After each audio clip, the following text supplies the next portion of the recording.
You're strong. I know.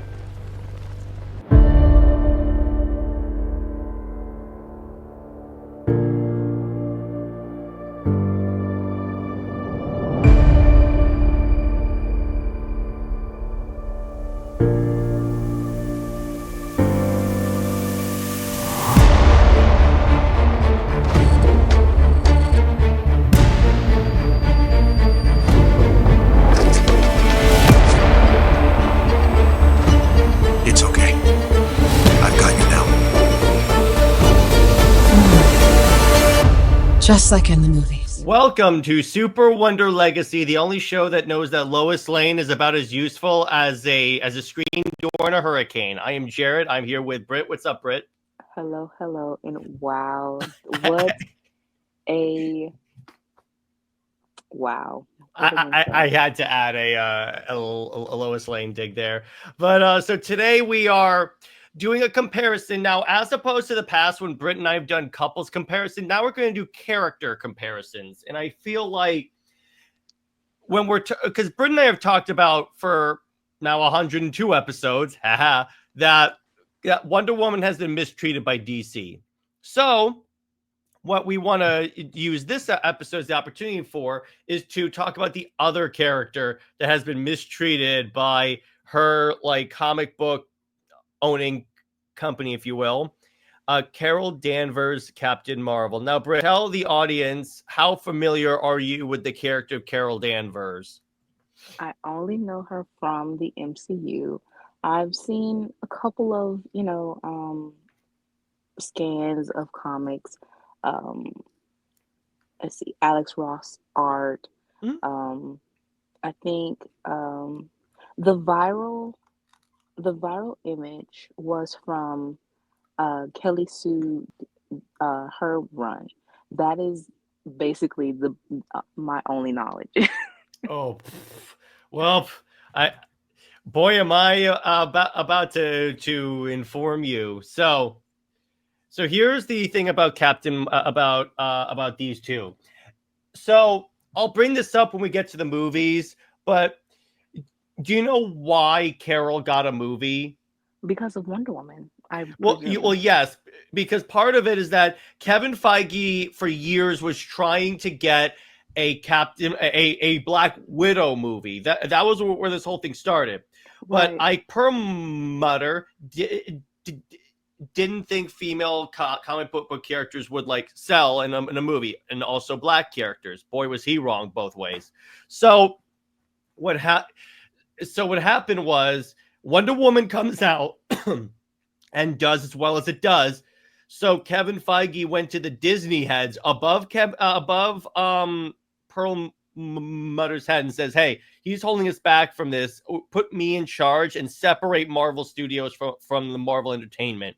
So they did that, and then but the problem was, Britt, Marvel didn't have the movie rights to their really well-known female characters. Like they couldn't do anyone on like Storm, Rogue, because at the time Carol was like a popular character, but not like their popular female character, because that would be like right. She-Hulk, Storm, even Sue Storm, but they couldn't because they didn't have the film rights to them. So they went with Carol by default.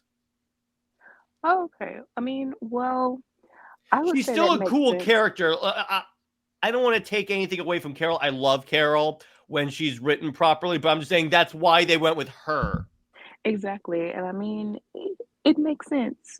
She is a powerful character. I would say that from the movie itself and I guess the comic adaptation that was influenced, it seemed like she was a good choice. I mean, of course, we want Storm or Rogue, but that would be for X-Men.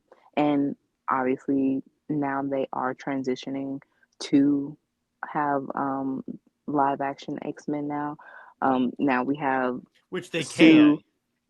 Right now they have Sue Fantastic Four coming out next week. So yeah, all things pretty much happen for a reason. I would say that for the slogan that she had from the first movie. Hmm. Um, and just, I guess, the way they promoted her to be like this powerful entity, that she's The most this powerful, powerful. she's the greatest hero of Earth. And I go, that's when I'm like, she's never been called that before. Why are you all of a sudden heaping this title on her? I guess because they wanted to show still female, characters are powerful. Was It's it true.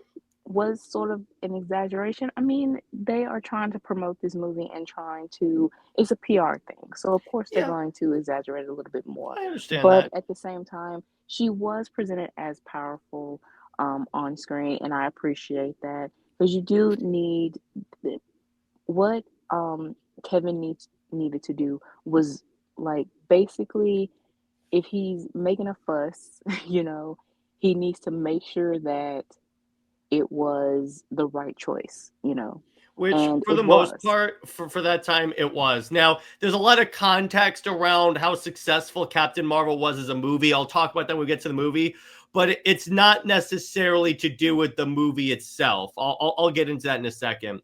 But so obviously, these are the two, like, the as it stands now, these are the top two female characters of their respective publishers. So that's why I really wanted to dig into that, because they're the characters that also have had their potential squandered the most. So first we have Wonder Woman, who debuted in All Star Comics 8, created by William Moulton Marston, where she's like a warrior for peace, and she is sent to bring man's world and the Amazons together. And that's like that. See, the sign to me that someone doesn't understand Diana is when they call her a walking contradiction. Tom King. Yeah, exactly. Because she's not. It's like you can prepare for war to enforce peace, but also beyond that, Diana will always use peaceful resolutions first.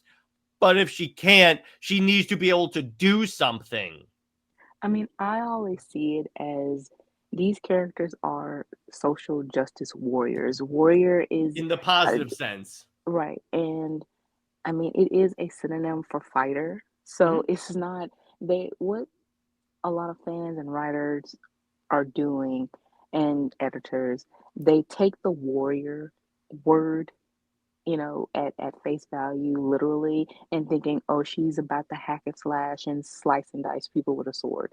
But no, fighting as a warrior, she's just fighting for peace. That's what we all do, fighting for voices, fighting for peace, and all of that. That's what that is. Warrior doesn't necessarily just mean picking up a sword. And that Exactly. is, once DC, if they ever do, which doubtful, um, understand that, that is when a lot of the Wonder Woman fans won't cringe at the fact that Diana is, being called a warrior.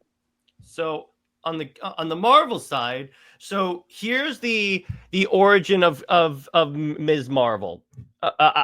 I call her that because that was the period of her time when she was like first created. But anyway, so she's not the first person to be called Captain Marvel. That was actually someone named Marvel, which they had in the movie, but it was a gender bent, bastardized version of the character. So Marvel was a Kree warrior that was sent to study Earth's defenses to prepare the way for like an attack. But he laid Marvel, for lack of a better term, fell in love with humanity and decided to protect it as humanity's like defender.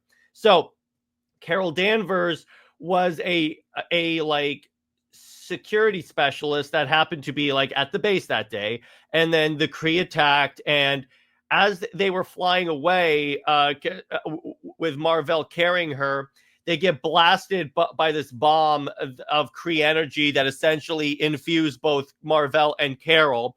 That's how Carol got her powers. So what happened was she chose the name Ms. Marvel because this was also during the time of like the feminist movement and women's liberation, because Roy Thomas and Marvel wanted to create like this a super feminist character. And she would also write for essentially the Marvel Comics version of Ms. Magazine, in addition to being a superhero and an Air Force pilot and stuff. So she was great in this. And what you see with Ms. Marvel, I'm just going to call her Ms. Marvel. It's easier for me. It goes for, she goes through like multiple different like superhero identities, but that kind of goes with a theme of her character is identity, because even throughout like her best runs, like spoiler alert, Kelly Thompson, she goes through the, and also back when she was Ms. Marvel, they had she was written by Brian Reed, and he completely destroyed with her in a good way. His thing is like, so Carol constantly suffers from imposter syndrome, saying, I am this great hero and I don't feel like it. She even struggled with alcoholism at a certain point. But essentially what this is when written right, Carol is the character that can be used to like promote like overcoming obstacles and trauma, as you put in here.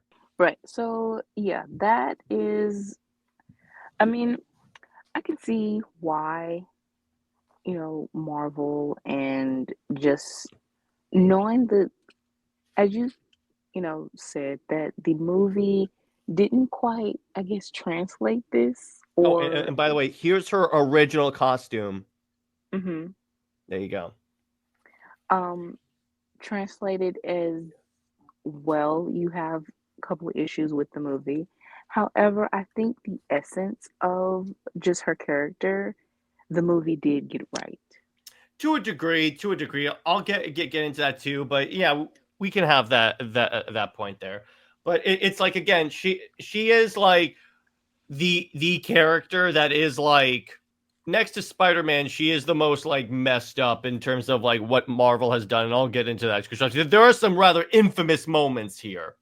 So for cultural impact, you have Wonder Woman is this warrior for peace. Obviously, she promotes a lot of non-violent like alternatives to stuff. She became like the first like the symbol of feminism when she was like in the Ms. Magazine stuff. And it's like, again, Wonder Woman is the idea, and the cultural impact that really made me identify with the character and why I promote her with Superman is because it's like she is the type of as Britt wisely says a lot, be your own truth, essentially live your own truth, be who you really are. And that is 100% like summarizes Diana in a nutshell. And it's like with Clark, it's like embrace both Kal-El and Clark Kent because they all are halves of a whole person. Yeah, James Gunn. Yes. Like, how could you get that so wrong? Because he only read John Byrne. Burn. That run needs to burn, if I may say so myself. Exactly. But it's like, yeah, it's like when it comes to, that's why I said when properly done, these characters can be what Marvel and DC want them to be. Just the problem is they keep giving them to writers that just see her as a job. In the case of Wonder Woman, or with Carol, it's a sounding board for someone's for someone's extreme feminism. In the case of Kelly Sue DeConnick. Well, I would say that these are feminist characters. Obviously. I mean, it's so hard, to speak on feminism sometimes and female empowerment, because it's kind of like automatically goes to feminism equals no men allowed, no, like, That's what I'm all talking men are about. bad. And that was one of the problems with the Captain Marvel movie. And when we compare it to the Wonder Woman movie, I'll bring this up again. But with the Wonder Woman movie, she still needed the help of like the male characters. In the Captain Marvel movie, at least to me, the male characters are either the bad guys or the most useless jokes of characters. And here's my thing. Yeah. You don't have to do that. Yes. What feminism means is equality and respect of the Yes. sexes. That is what it's supposed to be. It is supposed to elevate women, but they are supposed to be elevated in a respectful manner. And men have, yes, we have problems with men. Men feel like they are superior, they have to be, women are beneath, etc., etc. However, feminism is supposed to fight against that. It's supposed to be where, we are equals. We have equal intellect. We have, equal emotions. We can help each other. It's a sometimes I don't like the 50-50 thing. It's mostly of a give all your 100% to my 100%, that type thing. Yeah. Um, but yeah, the whole thing, you don't have to make men evil to elevate a woman. That's just, that's not the message that you should give, you know, other younger generations. Um, because that's pretty much why we have so many people um, that are disrespectful, why relationships don't last. Social, just anything does not last because no one has respect for each other, whether it is a different gender or a different age. They just no respect. And what it comes down to is understanding what respect and equality is. And that is wrapped up in feminism. Yeah, exactly. And by the way, Britt, why can't everyone be like you? Because I am unique. Hell yeah to that. So, so we got with Wonder Woman, it's also despite her like being like here is the biggest contradiction with Wonder Woman. Here's the walking contradiction, Tom King. Even though she's like a member of the DC Trinity, which we know is like a fake thing, but the point is DC pushes her as like one of their pillars. They still don't give enough attention to her. That is the part that will forever be like the biggest like, what are you guys doing for me?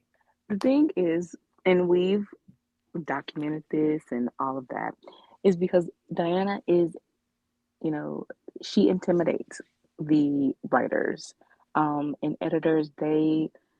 It's a boys' club basically with DC sometimes. And unless the female character is the love interest or someone that they can twist and at some point they're going to jump the shark like they do with Lois, make her into a Mary Sue or something like that. We saw she had powers, but they really didn't do anything, actually unique or epic or whatever with her having the powers. It was just, oh, some cutesy having fun. She's Superwoman temporarily, and then she loses her powers in the middle of a battle. Seems very useless, and and really the fallout. There was no fallout to it. There was no like. It's just back to normal.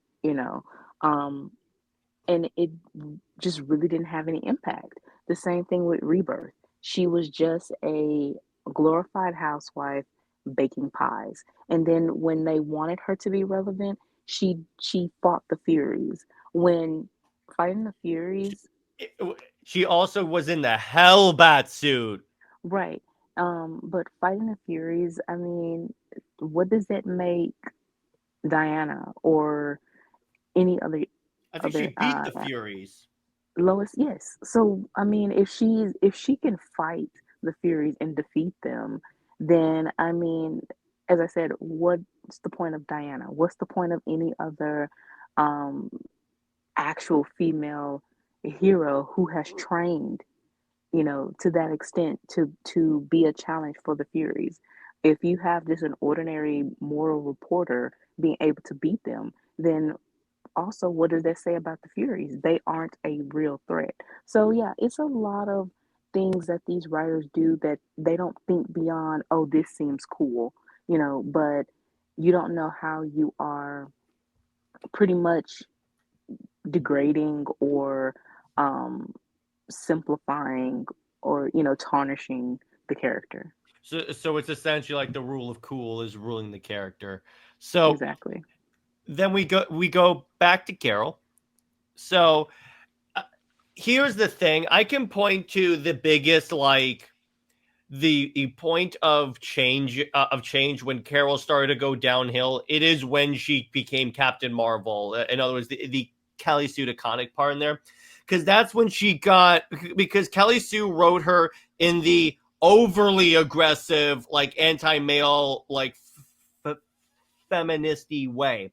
Now, I will say on that, as it normally is, Britt, Kelly Thompson completely changed the character and made her a little bit more like jokey, but also she respected her male colleagues. So like that's how you do it. And it's like, again, it's like another character that Kelly Thompson has, like, at least in my mind, redeemed. But it's like that was like it's always that point where even like the fans of Carol are like, yeah, this is a big problem in terms of like the quality of writing since then, because as I'll get into when we get into the stories, they put her through the ringer. So, and it's like, here's the thing. It's like Carol gets like the reputation, but here's the problem. When they did this like a 2012 relaunch, you know what they did shortly thereafter, a couple of years later? I've talked about the all new, all different Marvel thing where they gave someone else the Ms. Marvel thing. And it was around this time when Marvel was doing like this very, very aggressive social justice push. Like there was an image of like the vigilante Mockingbird wearing a t-shirt that says, "Ask me about my feminist agenda." And I go, how do you expect people not to see that as aggression? You know, the thing is, with that, I respect that because it, it was to be like a funny little thing, but also at that time, the aggressive message was because it's it's pretty much fighting back against the aggressiveness that female writers weren't getting the respect that they deserved. So it is fighting aggression with aggression. But counterpoint that implies if you ask me about my feminist agenda, I'm gonna punch you in the face. Well, I mean, sometimes somebody do need to get punched in the face. I won't lie. I will do the same thing. Well, of course, But but so, I'm like, if you're trying to win a debate and an argument, vague threats of violence is not the way to do it. it's not. But if somebody gets annoying, I understand I the annoyance. So trust me, I you will and I probably both. flick them in the nose. Just not a punch, but a flick. Yeah, exactly. But yeah, it's like, yeah, it's like I guess it's like this was also around the time that like Marvel was like essentially going like, we don't, if you don't like these changes we're doing, we don't want you buying our comics. And I'm like, so you're trying to tell me not to support your company? Okay, nice. But the point is, it's like this happened at like the worst time around this time, because post 2012 into 2016 is when Marvel had this extreme push. Because here's not only here's where a lot of people's aggression was coming from, also in this time period. In the all new, all different period, they replaced Captain America, replaced Hulk, replaced Thor, and replaced Iron Man. So people are losing their heroes for heroes that were created for diversity reasons. Not anything wrong with that, by the way. But it's like when you have to take away in order to add, that's the problem. And they were like, no, if you want Hulk, this is your Hulk. This is your Captain America. This is your Iron Man. So I'm like, that doesn't work. If you want to add more characters to make the cast more diverse, that's great. I'm totally fine with that. But don't take away stuff. Right. It also depends on if the stuff that's taken away, is it financially, helping Well, here's the them? Is thing, it Britt. This was around the time that the Marvel movies were really taking off. So when people go to comic book stores and were like, I want to read Iron Man, who's Riri Williams? Or it's like, okay? I want to read a Thor comic.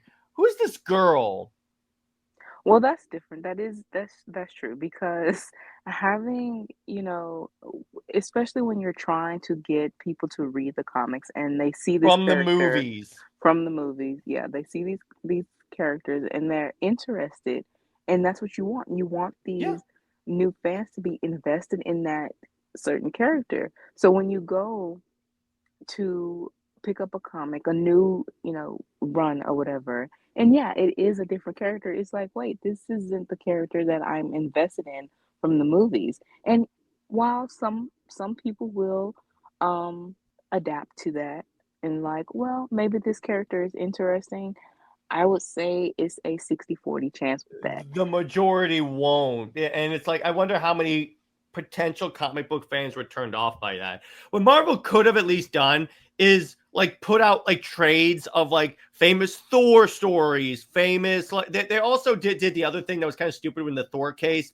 where they made it where Thor is a mantle, not his name. And I go, no, Thor Odin's son is his name. His name is not Odin's son. But anyway, but it's like you could have at least had like Steve Rogers stories, Iron Man stories, and like Thor stories, like trades that you were like publish or like put out special copies of reprints and stuff to promote it, but you didn't. That's the problem. Right. I mean, look at how DCEU pretty much it was in the midst of New 52. Um, but we did have synergy with Superman and Wonder Woman with the first volume, with Zod and Fiora. And that worked, and also the whole thing with Doomsday. But you still have that certain distinctiveness, with this is movies and these are comics. But also, Marvel and DC has this problem where they want to use synergy, and instead of using the source material to influence the movies, they change the comics to fit the movies. Mm-hmm. And that was a big problem as well. However, in your case, Jared, I mean, with the DCEU, you came into, comics a little bit more, and you went back to, Yeah. to read older um, comic books. And I would say that you're probably in that 40% Yeah, I that definitely am. It's like, that would adapt.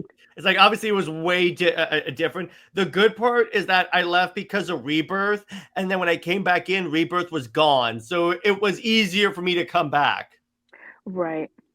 I mean, Rebirth was that, I would say it was an attempt to really have the synergy, especially when you have Jeff Johns, as not only was he, in a sense, I think president of the comic division, if I was not mistaken, but he also was the head writer or coordinator for DCEU. So, yeah, he definitely wanted to have his vision everywhere with Rebirth, and it fell apart.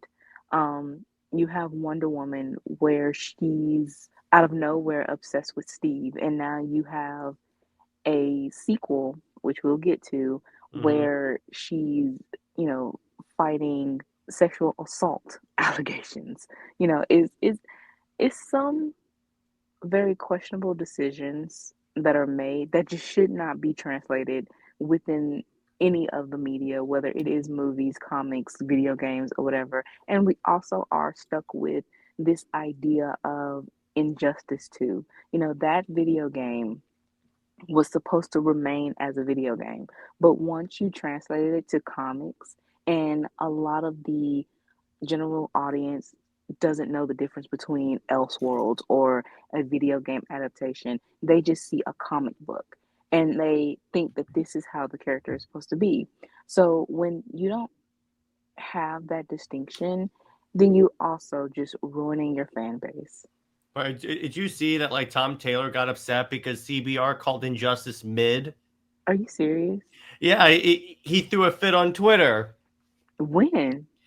recently, I think. But Oh my God. it's like, bro, mid is they were being is generous when they called it mid. Anyway, so this is the other part that I really respect Wonder Woman and Carol, because they are the aspirational like heroes for like girls, and it's great for them to have like these icons to look up to, because it's like, yeah, you want someone that looks like you to show that, hey, you can be a hero as well. Yes, because oftentimes comic books, superheroes are supposed to be a boys' club. I mean, it's very outdated because what um what Tom King did, I was about in to issue, say, yeah, with the fact of having the cancer patient kid say, "Oh, like in Wonder Woman, I shouldn't, like you because that's not a boys thing or whatever." It's like, no, no, we are in 2025. Boys can like girl superheroes. Like that I got news that for you. just I based an entire show off a girl superhero. exactly that just should not be a an issue anymore. It's so outdated. And honestly, I mean, Tom King's thinking is outdated anyway, but it's just the principle of it is that you just should not have that as a meta commentary story. They also did that in, I think it was not Black and Gold, but it was another Wonder Woman book. I think it was an anniversary story that a young boy dressed as Wonder Woman and got bullied. And I'm just like, this really should not be a story that has to be told. This is what happens when you hire old people. Just saying. Right. DC very much lives by that hello fellow kids meme for sure. Yeah, it's like even Tom King trying to tell people, I liked Wonder Woman before. It was cool to like Wonder Woman. And I go, yeah, sure you did. Sure you Right. did, Gramps. Sure you did, Gramps. But yeah, so then we get to the similarities between her and Wonder Woman.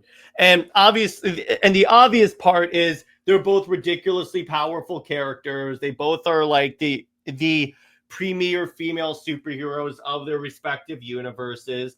And they're both like to a certain degree leaders, because Carol leads the Avengers and Alpha Flight. She has led multiple teams, and they both have like a militaristic background, and their powers are slightly similar, except a cool thing about Carol is that if you blast her with like energy, she can like re-blast it at you.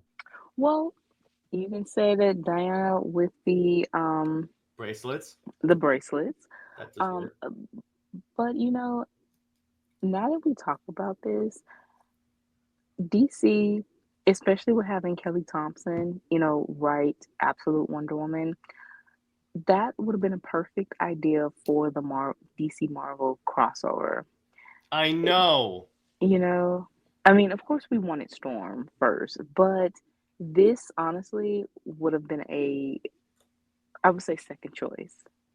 Yeah, I know. I mean, it won't be horrible because at least there's like no romance in that, but still, it's like of all the things you could have picked, it's like Wonder Woman isn't even immortal anymore, so you missed that. It's like at least put her with like the equivalent of her universe. Well, then again, this isn't a book called Batman Deadpool, so I guess that doesn't kind of work there. But also, I mean, it's the fact that Chip said that he had the choice of, who he wanted to pick. I guess they gave the writers basically a list, and I don't know whether no, he had Wonder Woman as the first choice, and then he was given the Marvel list. And I mean, for you, out of all the characters, to pick like Captain America, it's so lazy to Oh, me. you know what it is, Britt? He's writing the Captain America book right now. That is still so lazy. I mean, I know, right? But I'm like, that's why he picked Cap, because he's writing the character right now. wow, that is so lazy. I'm sorry, but a lot of these modern writers, and especially the current crop of writers, they're so lazy. And it feels like, especially with DC, that they are rotating the same five writers, and it's ridiculous. Oh yeah, exactly. So then we get to and also it's like these characters also are symbols of feminism, but they represent what feminism should be. That's why I have a problem when people try and like, because here's the thing, it's like this is the other thing that people define as woke. What I mean by that is when you force your own political beliefs or your own extreme level of political beliefs on a character that would not believe in them, that's the problem. Like with Carol, yes, she is a feminist, and that is core to the character, but she's not the men are idiots type of feminism.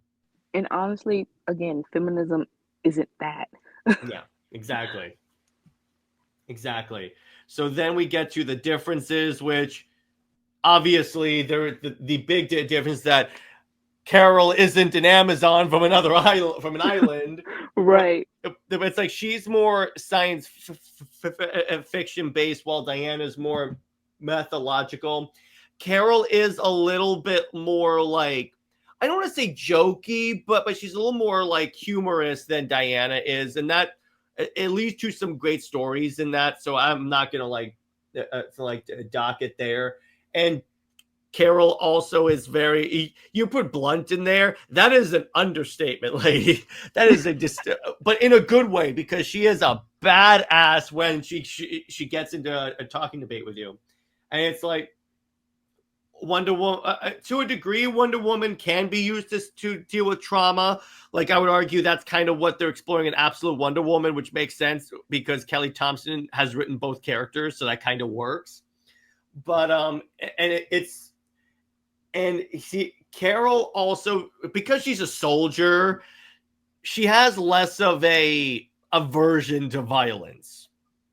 Right. So there is that. And then it's like, and then a lot of other stuff. But the other really key thing about Carol that differentiates her from Diana is the thing about her is that essentially, more than Wonder Woman, I want to harp on this point a little more. She is the one that, like, actually, you know what? Let me bring this up instead.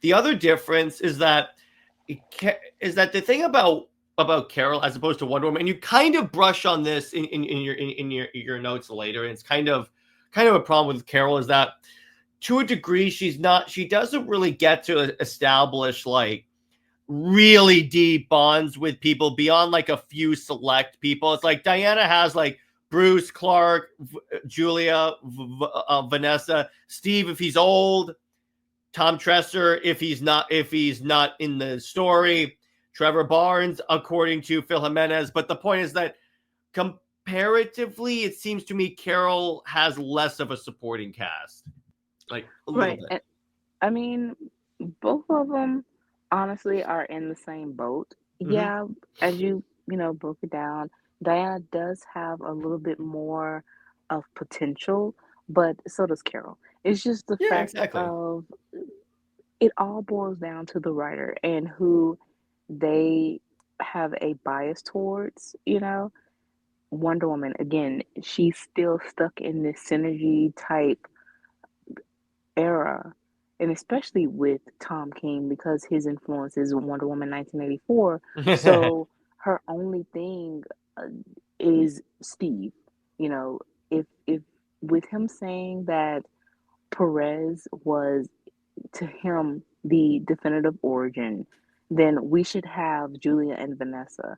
Even if Julia is dead, I mean, at least bring her up. And also with Vanessa, the fact that he tried to turn this into like some weird obsession, the unrequited love thing. I go, that's not ever been the relationship. Right. No, and with the Trinity, as you said earlier, is hollow, false, and I'll also real quick put that in. I will be posting a thread explaining about the Trinity. Yeah. So a little bit more. But yeah, how the Trinity is just not a thing. And the more you go back and read, different comics, and especially with the differences of Wonder Woman's feature within, or lack thereof, within a Batman comic or a Superman comic. Yeah, they aren't really, well, except for Clark. He has been a support for her for decades, but Bruce not so much. Um, and then yeah, Trevor Barnes, Tom Tresher, Steve, they lack so much, and they don't really do anything for Diana. So I would say that yeah, overall, Carol and Diana are in the same boat of this inconsistent, very empty um case of just not having a stable supporting cast. I agree. So then we get to the thematic influences, and all of them. The cool thing about these two characters, and this is actually a similarity, they all, to a degree, deal with like all of these like different themes in their own way. Like, for instance, Carol being a soldier and being like also dealing with some PTSD for when she was a POW. You also have like a Diana dealing with like at times being the god of war, having to be a guardian for peace in a violent world and such. The whole idea of like truth, and in a way with Carol, this kind of goes to her having all these different superhero identities. It's like her trying to find her personal truth, and that's one of the things that like I really identified with that character. And you have like them both being like leaders and the most powerful female heroes of their universes, and them dealing with sacrifices and such. But what else do you think about these two? Well, for Diana, it's we definitely need a writer that could really balance that all out. You know, she is the seeker of truth. She is the embodiment of truth, compassion, and love. She, you know, never been a walking contradiction. So Tom King can definitely go shove that. But with Carol, I would say again, I definitely probably need to read her comic books because I'll give you a list. yeah, and I mean my comic list has grown tremendously. I mean, you already have to read Jeff Johns' entire Green Lantern run. Right. But yeah, I would say that again, Marvel and DC just needs to do a better job with their female characters. That's like that's pulling teeth, Britt. You do It realize that, is. right? It is definitely. It's like throwing. What did you say? A cat. It's Putting a like trying to cat herd out in the rain. cats. Yeah, it's a difficult task, but they make it difficult. Exactly. So then we also get to the movies. Now, okay, so here's what I'll talk about the movies. Wonder Woman is what Captain Marvel should have been. And I'll get into this because both of them, first off, are essentially like the same concept, because they both universes wanted to hold up their female characters really well, and that's great, that's awesome, and that's what they should do. Where Wonder Woman, actually, you know what? Let's go ahead and do this. All right. Let's go to Wonder Woman. All right.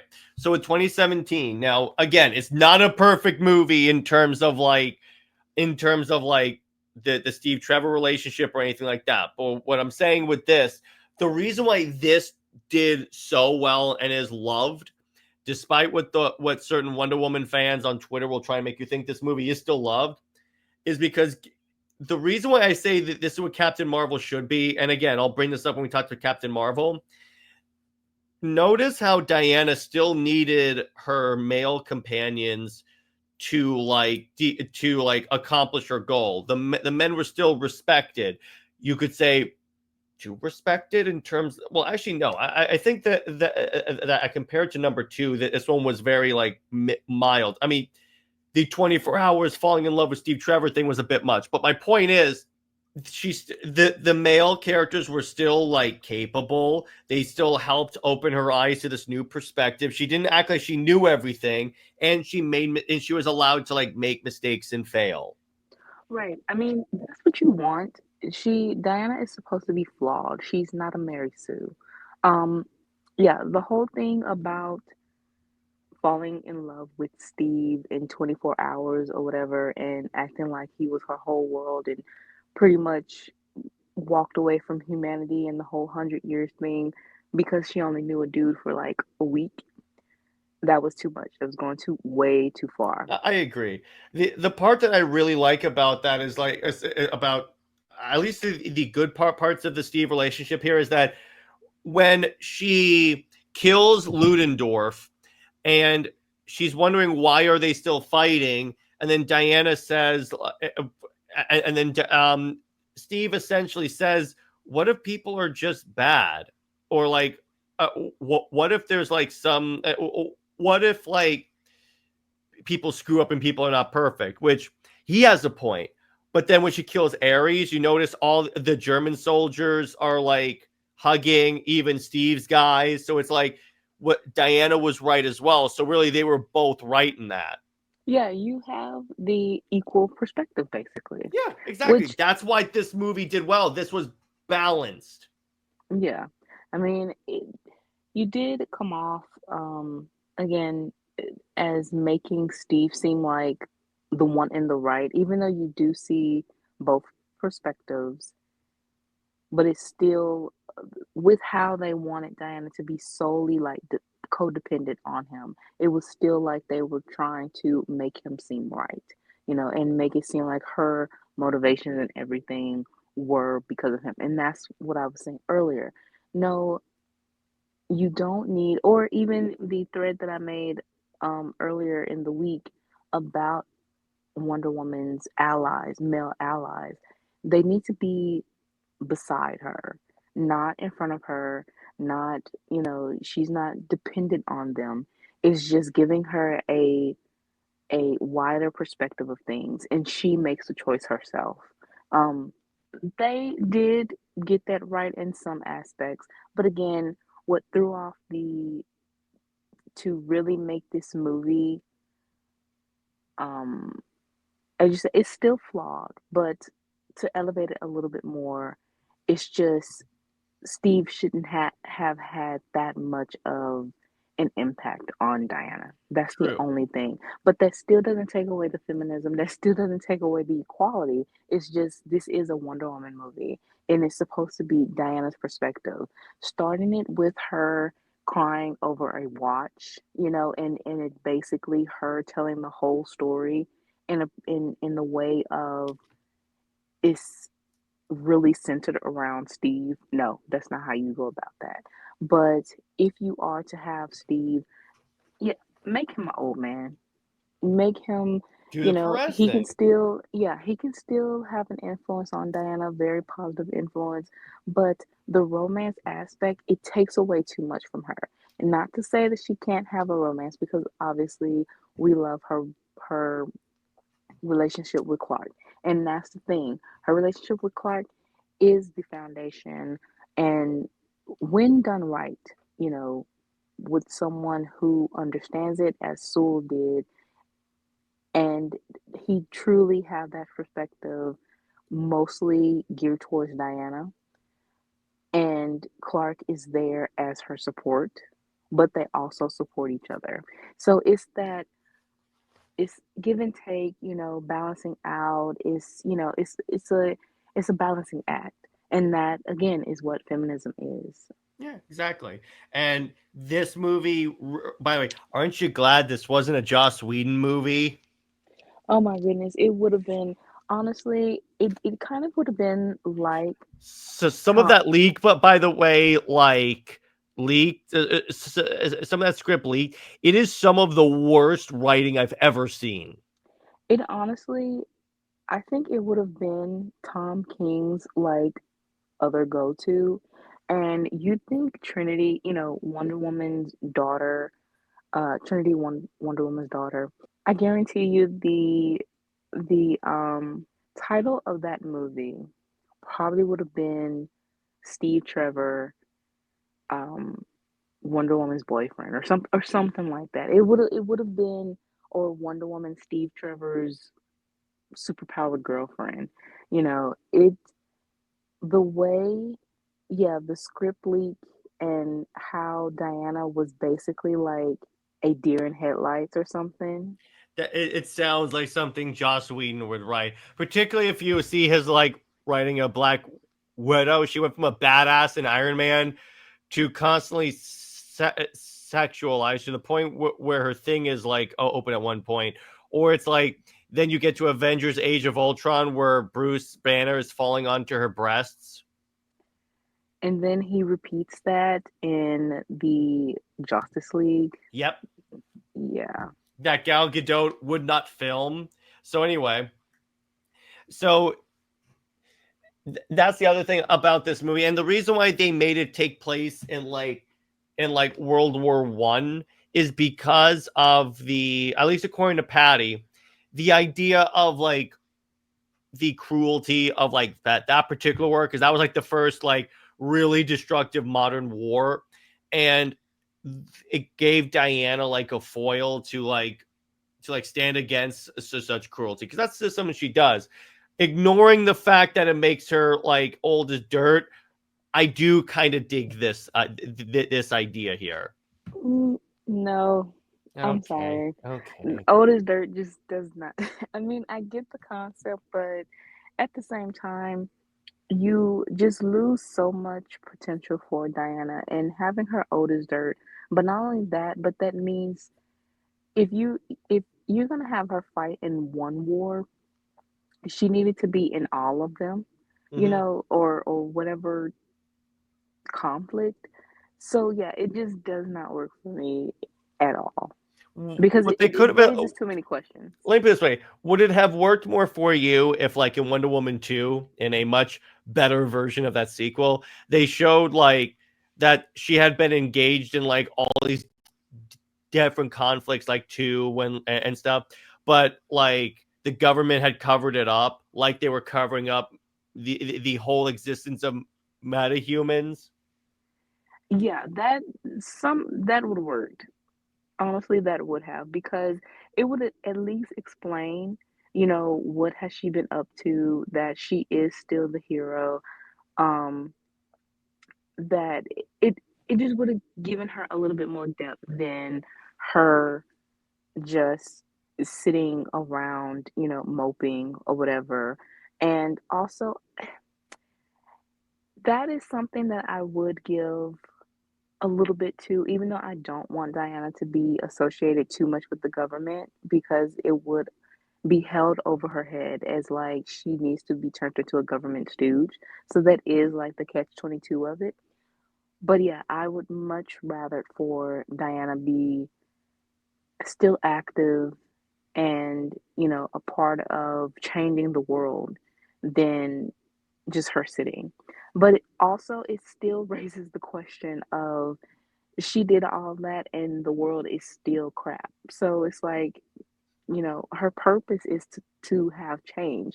If she can't change anything within not only the time span of, I would say 10 years, 10 to 20 years, but girl, you had 100 years and you still didn't do anything. I'm sorry, but that's Mm-hmm.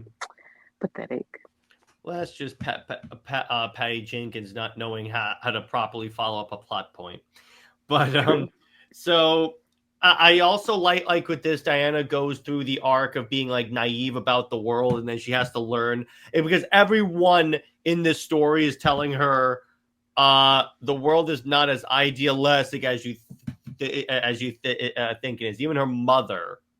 True. I mean, Hippolyta is supposed to be a little bit cynical towards man's world, and she is supposed to not be a helicopter mom, but very protective of Diana.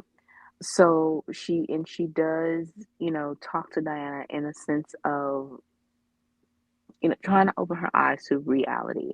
And Diana is not rebellious in that sense of purposely doing anything behind Hippolyta's back or out of spite. It's just she wants to see things, for herself And and she and definitely would learn. not punch her mom in the face, Tom King. Exactly. She just wants to learn on her own. And if she falls, she falls, but it will still be something that she wants to do herself. Exactly. So now we get to Captain Marvel. Now, okay, again, I understand why they went with this, because this was the best option that was available to them to go with Captain Marvel.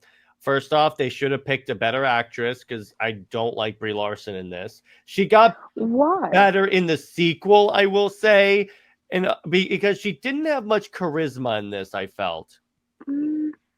I get that. I get that. But so the thing about this was, all right, I'm gonna say this. Do you know why this movie made $1 billion? I mean, I was thinking under the impression that everyone was liking it. I mean, from the Halloween costumes, from girls dressing up as, you know, as Captain Marvel for as cosplay. Um, the reviews, the reception was All positive. right, here's why. Because this movie came out in between Infinity War and Endgame, when like excitement for the MCU was at an all-time high. Number one. Number two, Marvel marketed this as you need to see this movie to understand what's going on in Endgame. You didn't. Oh, and also, you need to know where the Avengers were named after, because they named the Avengers after her, Britt. Wow. That is a lot to put on And this one movie. Rotten Tomatoes got caught like manipulating reviews for this movie. I mean, don't they all do that? They all do that. Yeah, I can't believe people trust Rotten Tomatoes. So now, ignoring all of that, is this a good movie? The first one is way better than the second one. I'll tell you what, the second one, I don't know what the hell happened. So, and actually, that's another similarity we have here. But in terms of like, in terms of the other thing that really hurts this movie is the male characters, particularly in Nick Fury, are like emasculated and like made useless. Like they had hyped up. How did Nick Fury get his eye hurt? And then it's like, oh, a cat scratched him. Right. That was a They set that up in the Winter Soldier when Cap goes, when Fury goes, the last time I trusted someone, I lost an eye. And everyone's like, oh, what's that story going to be? Oh. that was funny though. The fact that you got, cat scratch, at least he got some dignity because it was an alien cat instead of a regular cat. It's still like a cat. It'd be one thing if like the Flarkin's tentacles pulled his eye out. No, it's just a cat scratch. Any cat could do that. Yeah, but we just have to go with it. That is an alien cat. So all right. We'll agree to disagree with that. The cat was probably loafing, and I love how I learned that cats do that from you. yeah, they loaf and biscuit and all of that. It's really cute. I love how much of cats are attributed to bread. And I have to Google that of why is it like a bread thing? Why? The other thing, Britt, this is the part that the movie really screwed up on. So the Skrulls, they're not the good guys. I mean, I don't know. In the comics, they literally did. They are very much. They and the Kree both are the bad guys in practically every event. Okay. So I'm like, how do you screw that up completely? Because the Skrulls as a bad guy, that works. They like imprint on you. Almost like there was a storyline in Marvel called Secret Invasion where they replaced most of the Marvel heroes with Skrulls, and that led to a pretty epic event. In this, oh no, they're just innocent refugees. And I go, that, for some reason, villains, bad guys can't be villains and bad guys anymore. And remember, Britt, it's a hiring practice in Marvel studios that they don't hire people that are comic book fans. You know what? I don't understand that. Is that just a rumor? Like, who said No. One of the heads of Marvel Studios said that. Their justification was they want fresh perspectives on these characters. Okay. Yeah, that's why. Because if you had a comic book fan on staff, you maybe could have said, hey, I know what you're going for. Phrase it this way, because that way it's still closer to the comics. And by the way, again, Marvel, her mentor, that in the comics, that's a dude that was the original Captain Marvel, sacrificed his life to save the world, and was like one of the greatest heroes. And what they do in this movie? Just a scientist that invents this warp engine. Wow. Marvel in name only, Britt. So that's why I say this movie is very not necessarily accurate. In terms of it empowering girls, that's great. I'm glad it did that. In terms of it representing Carol and the Kree and the Skrulls, piss poor. I mean, I get that. I get that, especially if you know the comics and that's my thing. If you are going to go with the source material at some point or reference it, talk about it or whatever, promote it, then please actually use the source material. Changing these characters, yes, you're supposed to have unique adaptations, but at the same time, picking and choosing, cherry picking certain things and twisting them around, sometimes they have a very negative impact, as what we see with the Superman movie right now. I mean, that is the perspective that Gunn has put out there, as as far as just the immigrant story, and how and also the American story. It was very tone deaf and very misguided. Exactly. So then we get to so that's why I say that like Wonder Woman is the better representation, because Wonder Woman is accurate to the character for the most part and completely nails the tone and gritty nature of the character. Captain Marvel does that to a point, and I like the whole she's like brainwashed and her memories are wiped and stuff. I like that. It's just Wonder Woman, at least, I mean, represented the world a little closer to the comics.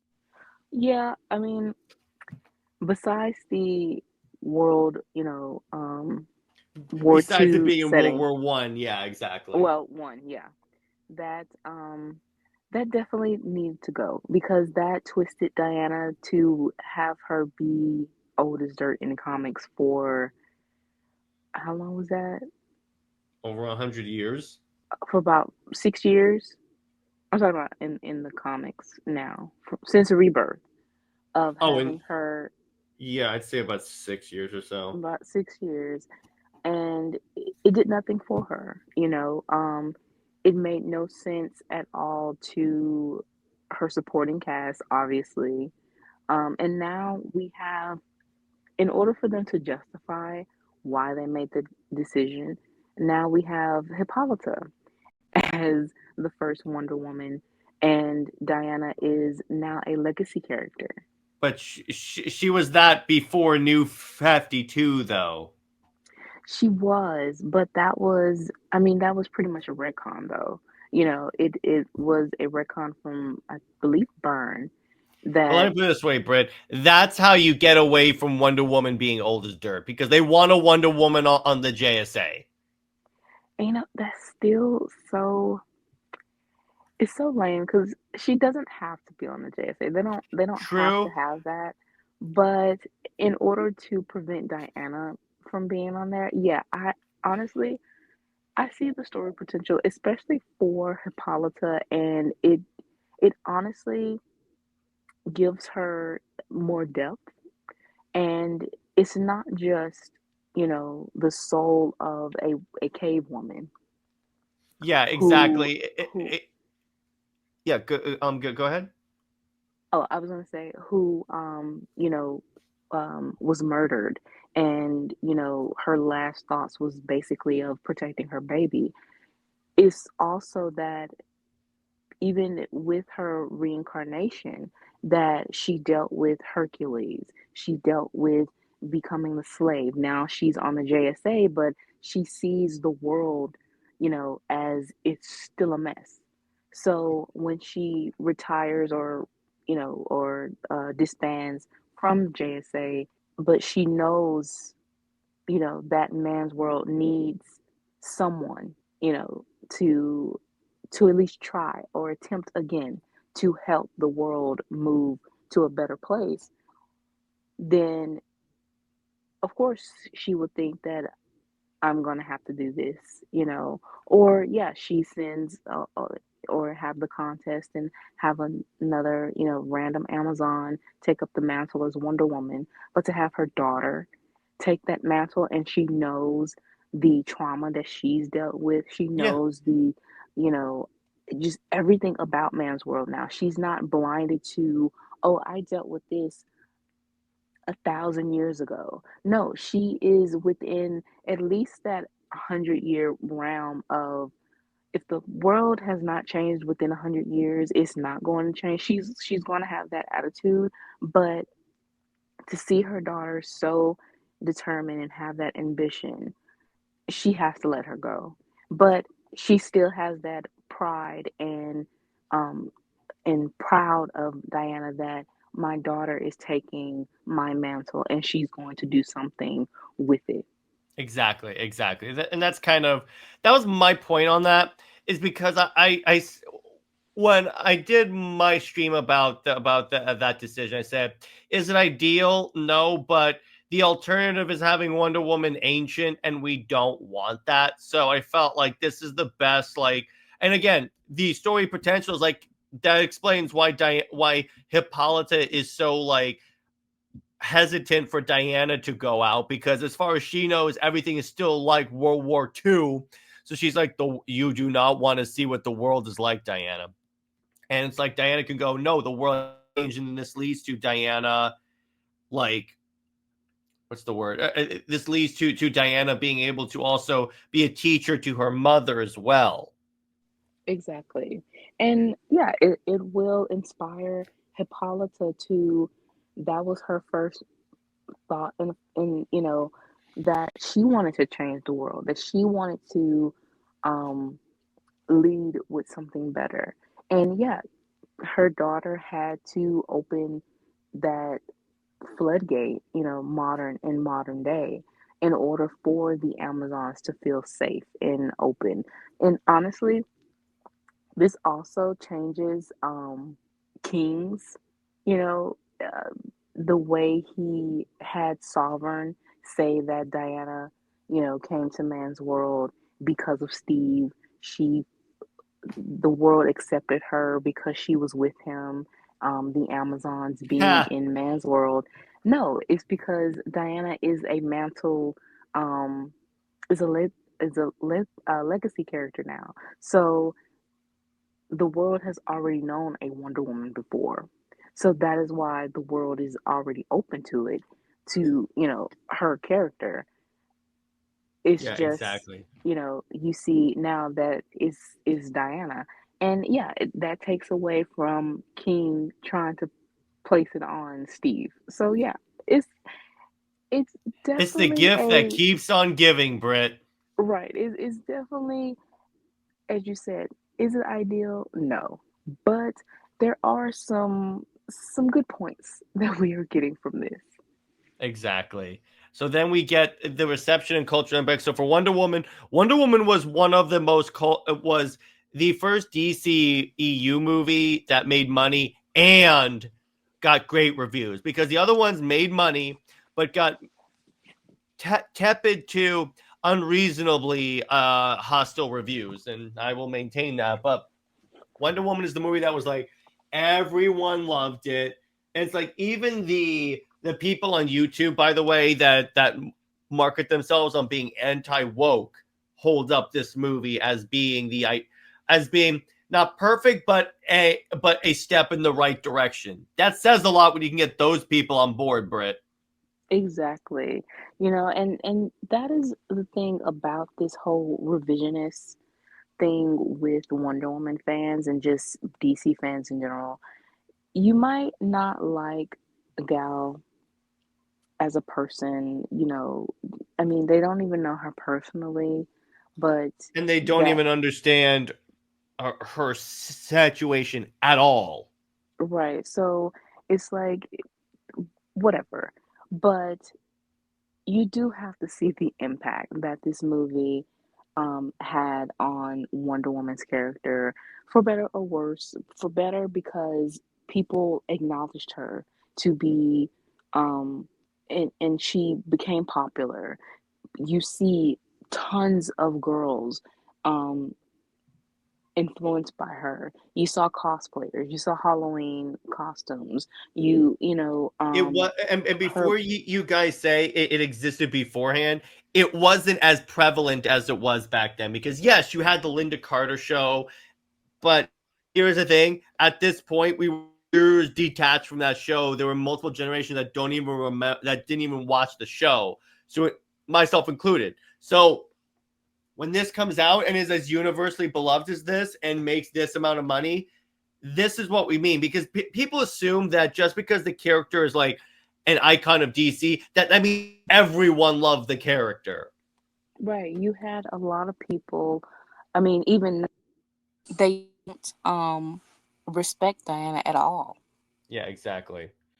And it's so, it's like with that, I'm like, you have to eventually like separate your fan head from your being a general audience member head, because again, this is the movie. Let me put it this way: it at least gave Wonder Woman a massive boost. Let's put it to you that way. Because I got news for you. Exactly. I got news for you. No matter a TV show's impact in the like whenever it came out, guess what? It's never going to have the same amount of impact as a theatrical movie doing this well in theaters. Exactly. More people wanted to buy her comics. More people wanted to buy Myself any included. type, right, any type of merchandise that they had for Wonder Woman. It was everywhere. So no one can deny that sort of impact. Yeah, 1994 did um fumble all of that and tainted it. But the first movie, it did so well for Wonder Woman's image and just made her important to DC. And I believe, I don't know if it's a rumor or if it's true, but a lot of the Wonder Woman fans are, repeating this and saying that even Didio got mad or something because the Wonder Woman movie, was such a success. And so I've heard that rumor is that he was afraid she was going to start outdoing the the. male I go, characters if that's true, who's getting so the well. money? Exactly. And What does it make? right. And also, I mean, well, the thing is, if this is true, then we obviously know that there's an obligation to have Diana respected, to give, that expectation of more Wonder Woman stories, things like that. And they just don't want to do it. I mean, Didio already admitted that even with just taking risk of new ideas, they don't want to do. They're too lazy and they're too afraid of it. So you're afraid of giving your top female character more stories and respect. That's an issue on them, not on the character. Um, Exactly. yeah. So then we get to Captain Marvel.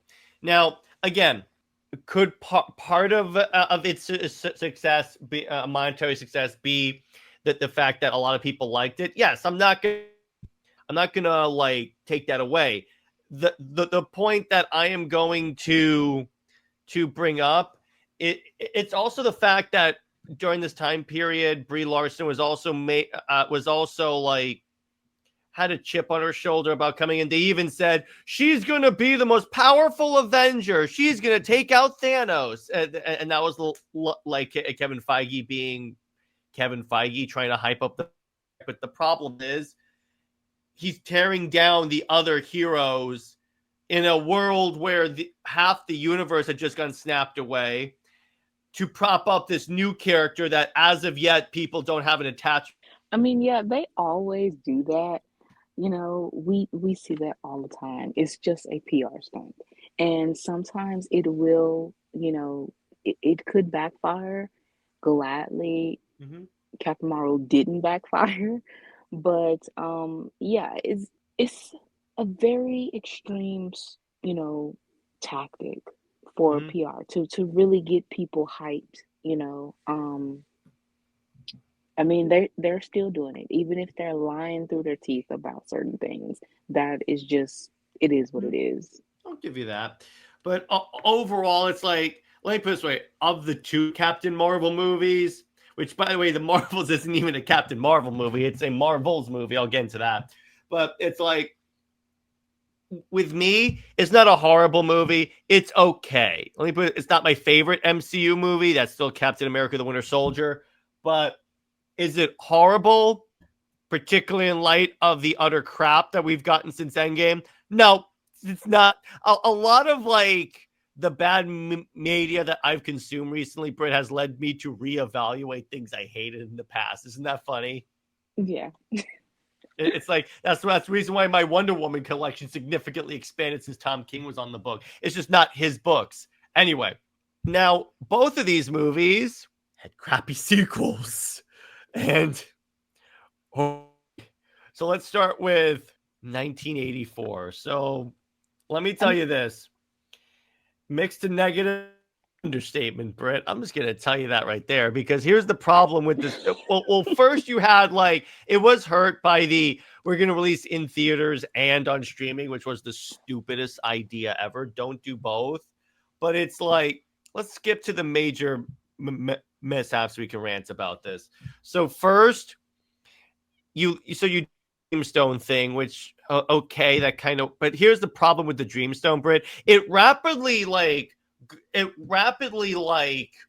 snowballed to the point where like the whole world is like launching nukes and stuff. And I go, if this is supposed to be in the past, why wasn't this mentioned in Man of Steel, Batman versus Superman, or any of those movies? That's the thing. They were trying to retcon, things as they went along, basically. But Um, I'm like, no one, not even Amanda Waller. yeah, they honestly they were definitely throwing stuff to the wall. Again, you had Jeff Johns at the helm. He wanted his way of certain things. He He co-wrote already this movie. That should tell you something. exactly. He the fact that he plotted um Justice League, the whole 5-part deal with Zack Snyder, and it was like he didn't think to, I guess, work out the individual character stories. Yeah, that again, that's on the creative team, you know. Mm-hmm. But also, sequels are always cursed. Sometimes sequels are better than the first movies, and sometimes, and well, most of the time, sequels are worse. And just any goodwill the first movie had, it taints it. Yeah, so that's where you do get the reputation that this movie kind of destroyed it. And this is also when people started calling Gal Gadot a bad actress, which she isn't. She just needs to be given good material. Hence, Batman versus Superman in the first Wonder Woman movie. I'm like, isn't it kind of funny how in the better movies she's a better actress? It's funny how that works, huh? Right. Like I said, the whole revisionist, thing going on is ridiculous because when she was cast as Wonder Woman, I mean, she had the internet basically in her hands, for so long. And yeah, 1984 really ruined so much. Her image, Wonder Woman as a character, you had now, like I said, Tom King, it, it yeah, it was very much a cursed sequel. That's an understatement. And you also have her overly obsession with Steve. This is where when Tom King said that he was inspired by 1984, I go, okay, that now it makes sense. Now I'm like, why would you admit to being inspired by the worst Wonder Woman movie? That's the first part I want to be clear on. Why would you, if he had said 2017, I would have been like, okay, at least he said the best one, but the one that everyone hates. Because he always tried to be different or something He like always that. has to be a contrarian. because it makes him sound smart. He's not. But it's like it's like and then you like have where Diana sacrifices her powers for man's world for Steve, even when man's world is suffering. Britt, correct me if I'm so what's the phrase that Clark and Diana have about the relationship? The world comes first. Ha!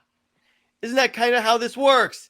That's the way it's supposed to be. And that's the way Diana would and should be. It's like, yes, she would want to like protect Steve and like keep him alive and stuff as much as possible. But the minute it interferes with her ability to be Wonder Woman, she's got to dump him. And also, here's the other part about the Tom King run that is inspired by this. Diana's the backseat as a character. She's either sidelined or significantly weakened in the movie. Right. And I mean, you also, the fact that she sacrifices herself, what makes her her, sacrificing her powers, sacrificing her power, as a female, independent female. For a man, yeah. For a man. That definitely the wrong message. And then the fact that even with her flying, she still had to hear Steve's voice. Like, I'm just like, why? Or how about when she sleeps with Steve in a man's body, in another man's body? Yeah, that. I can't believe Patty tried to justify that and not think people were going to see that as grape. Yeah. I don't. She tried to equate it to the movie Big, but I go, that's entirely different because in Big, the person doesn't know that the dude's a kid.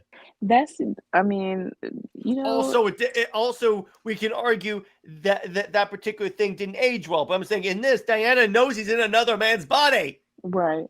Or even, I believe she also referenced Shallow Hall too. So it's like, some of these movies are not exactly, they haven't aged well at all. So you're picking movies that are already controversial. And then you bring in Cheetah, which before anyone says anything, there was never a point in the story where Diana was going to fall in love with Cheetah. Anyone that's telling you that is lying and making it up. I have to say that because there are some people that make that up. Also, Maxwell Lord was just a Trump allegory when he is not that. He is not a businessman like that. No. Well, he kind of was in the earlier comics, but you pretty much abandon the part that makes him cool. You don't even give him his mind control powers. Yeah, just the whole thing. I don't even know the actual, besides the monkey paw type wish thing, I don't even know the actual plot of the movie. Like, it was just a monkey paw. Okay, so what? Yeah, exactly. And it's like you waste Cheetah, and you also have a horrible design for Cheetah. I mean, what the hell were they thinking? Yeah. You know what I think? I think they had just seen the movie Cats. That's exactly what Cheetah looks like.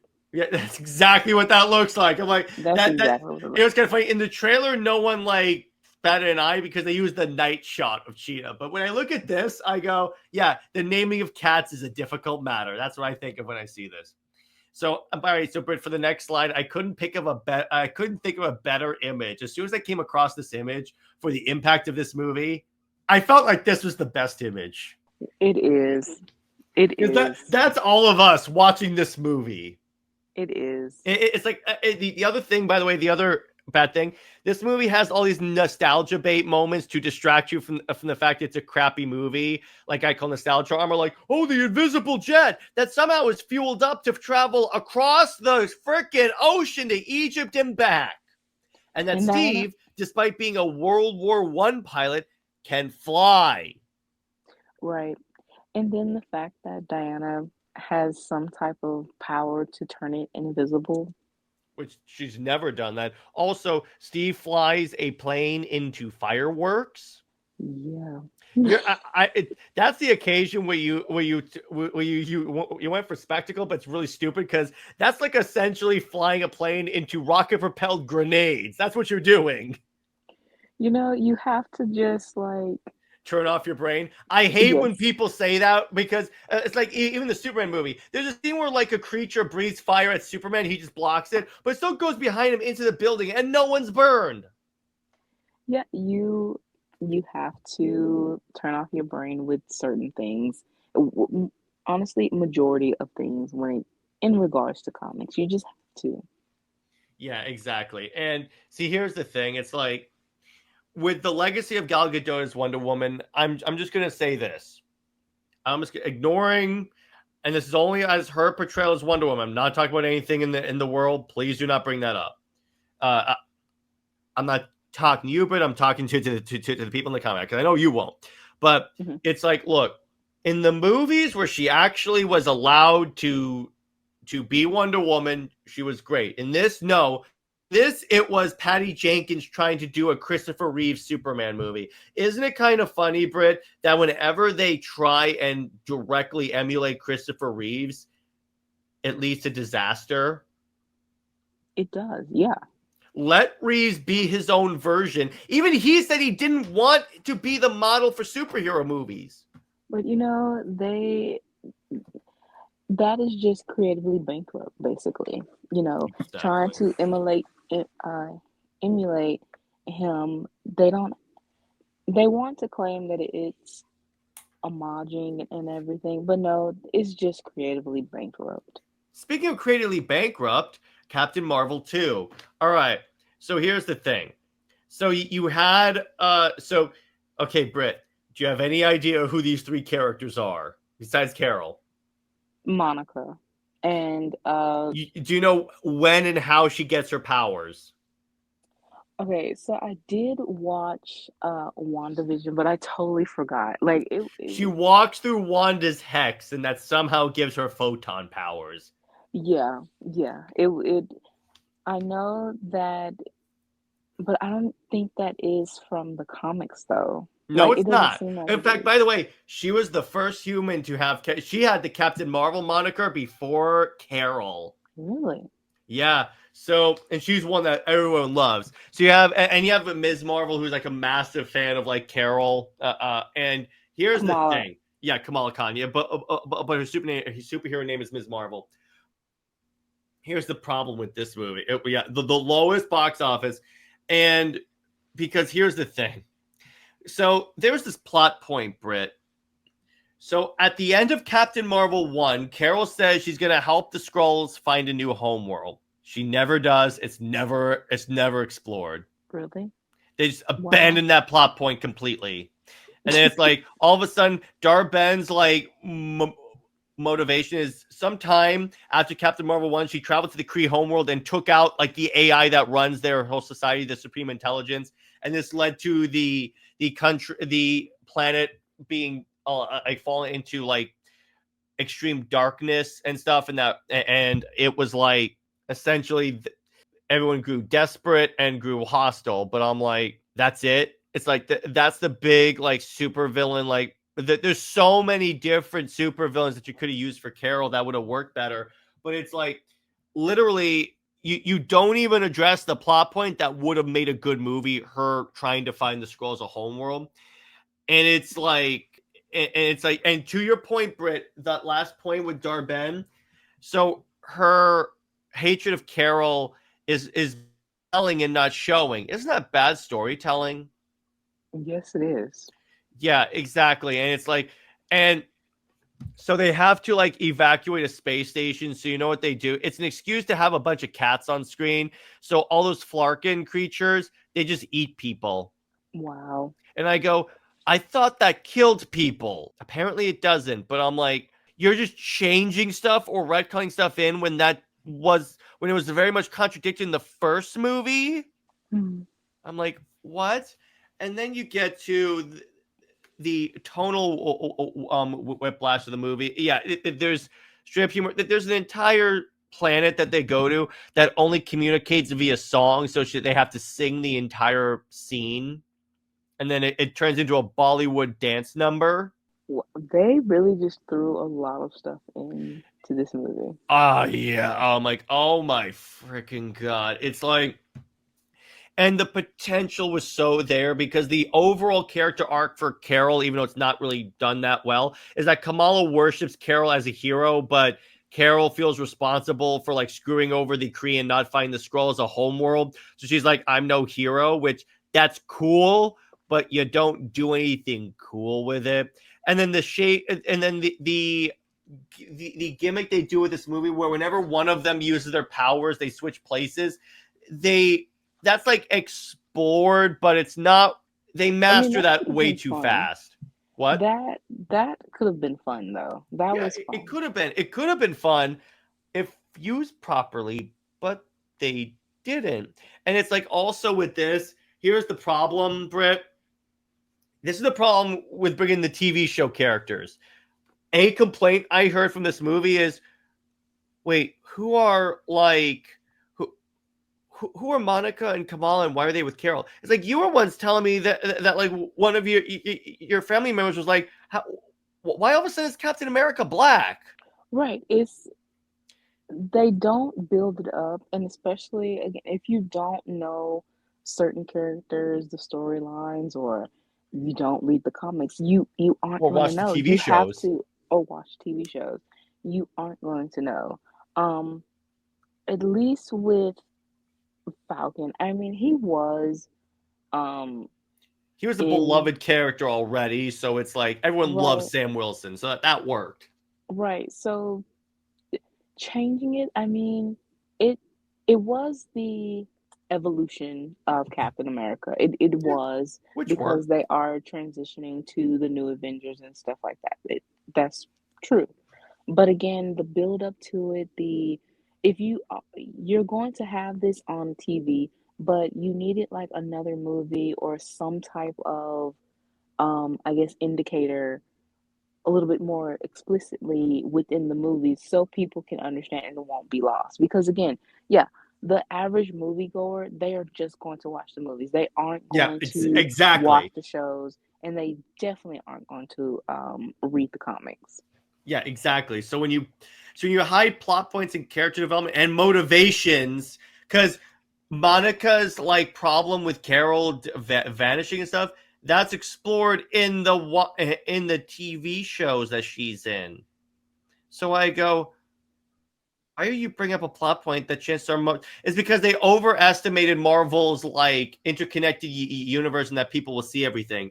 And then it's like this movie was the perfect storm of crap. In other words, that's really where it went to. And then it's like, and then it really hurt Captain Marvel's already, for the most part, shaky reputation in terms of like post Endgame, because she didn't really do anything. And it's kind of funny. They hyped her up for Endgame, and she literally gets butted by Thanos and like goes away. Yeah. I'm like, really? You really just screwed that up. And then they have the scene in Endgame where like all the female characters happen to be in the same spot on the battlefields. They can have all the female characters going to battle together. And I go, yeah. That was definitely a, that sort of girl power, female empowerment moment. They had to throw that in. The sentiment was there, but at the same time, you can tell that it was very forced. Yeah.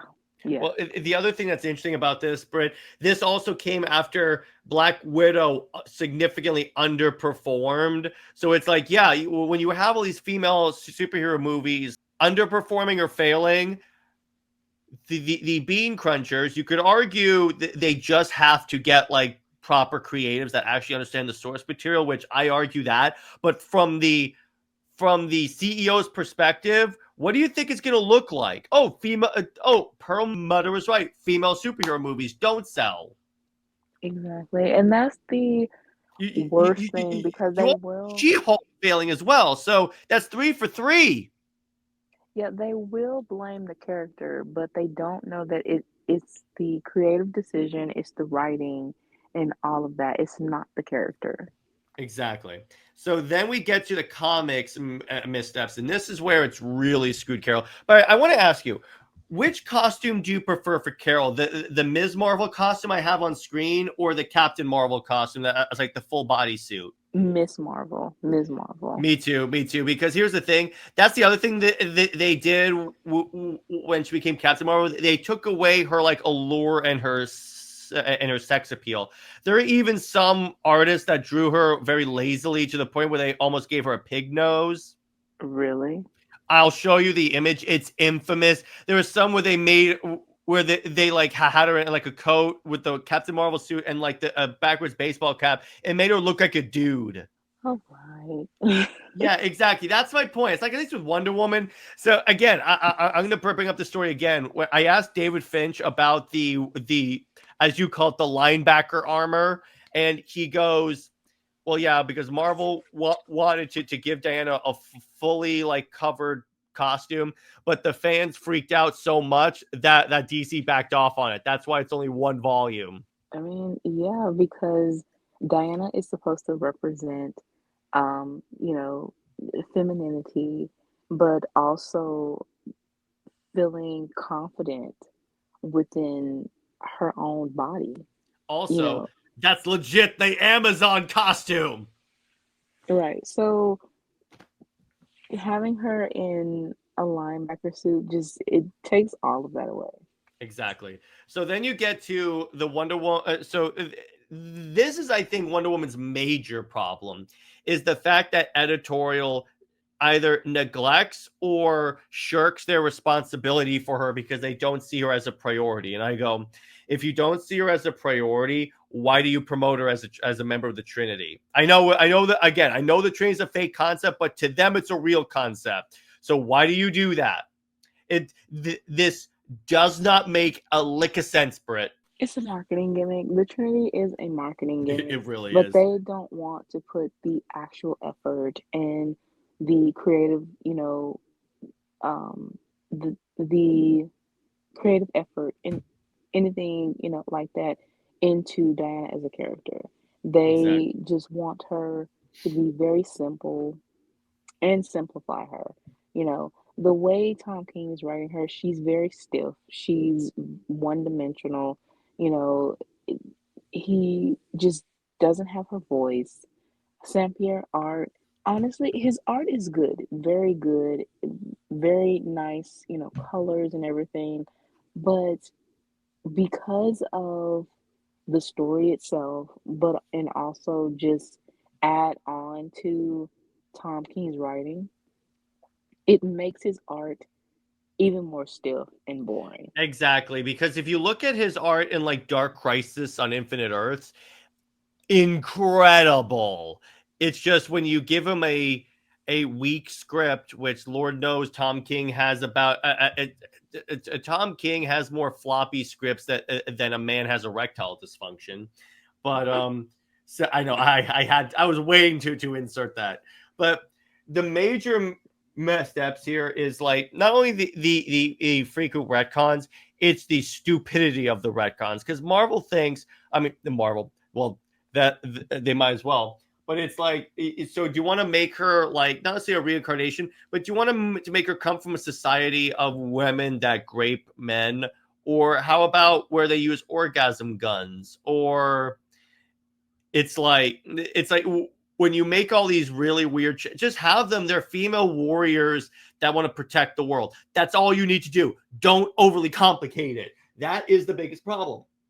And then when you get to like the new 52 era, the thing about it is like as an Elseworlds concept, because that's the way I consider the Azarella run as an Elseworlds thing now. It might as well be because it's all been retconned out, particularly now that she has the clay origin. It's a really cool, like, again, alternate take on Diana. But it's like as a mainline Diana, it doesn't work. Then you get to Tom King, which do I really need to talk about why this run doesn't work? I would say that yeah, it is definitely an Elseworld.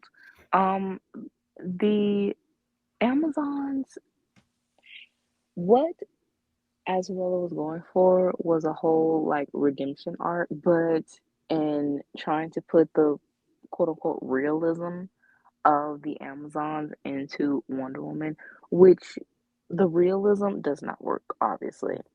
And the redemption, yes, Diana.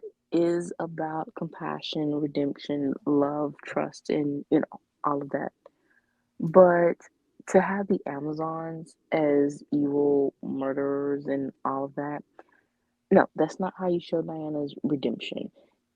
That's why you have her villains. If Azarella wasn't so stuck on, oh, this is Wonder Woman, she needs to be surrounded by gods, he, could have had a better grasp and, you know, more.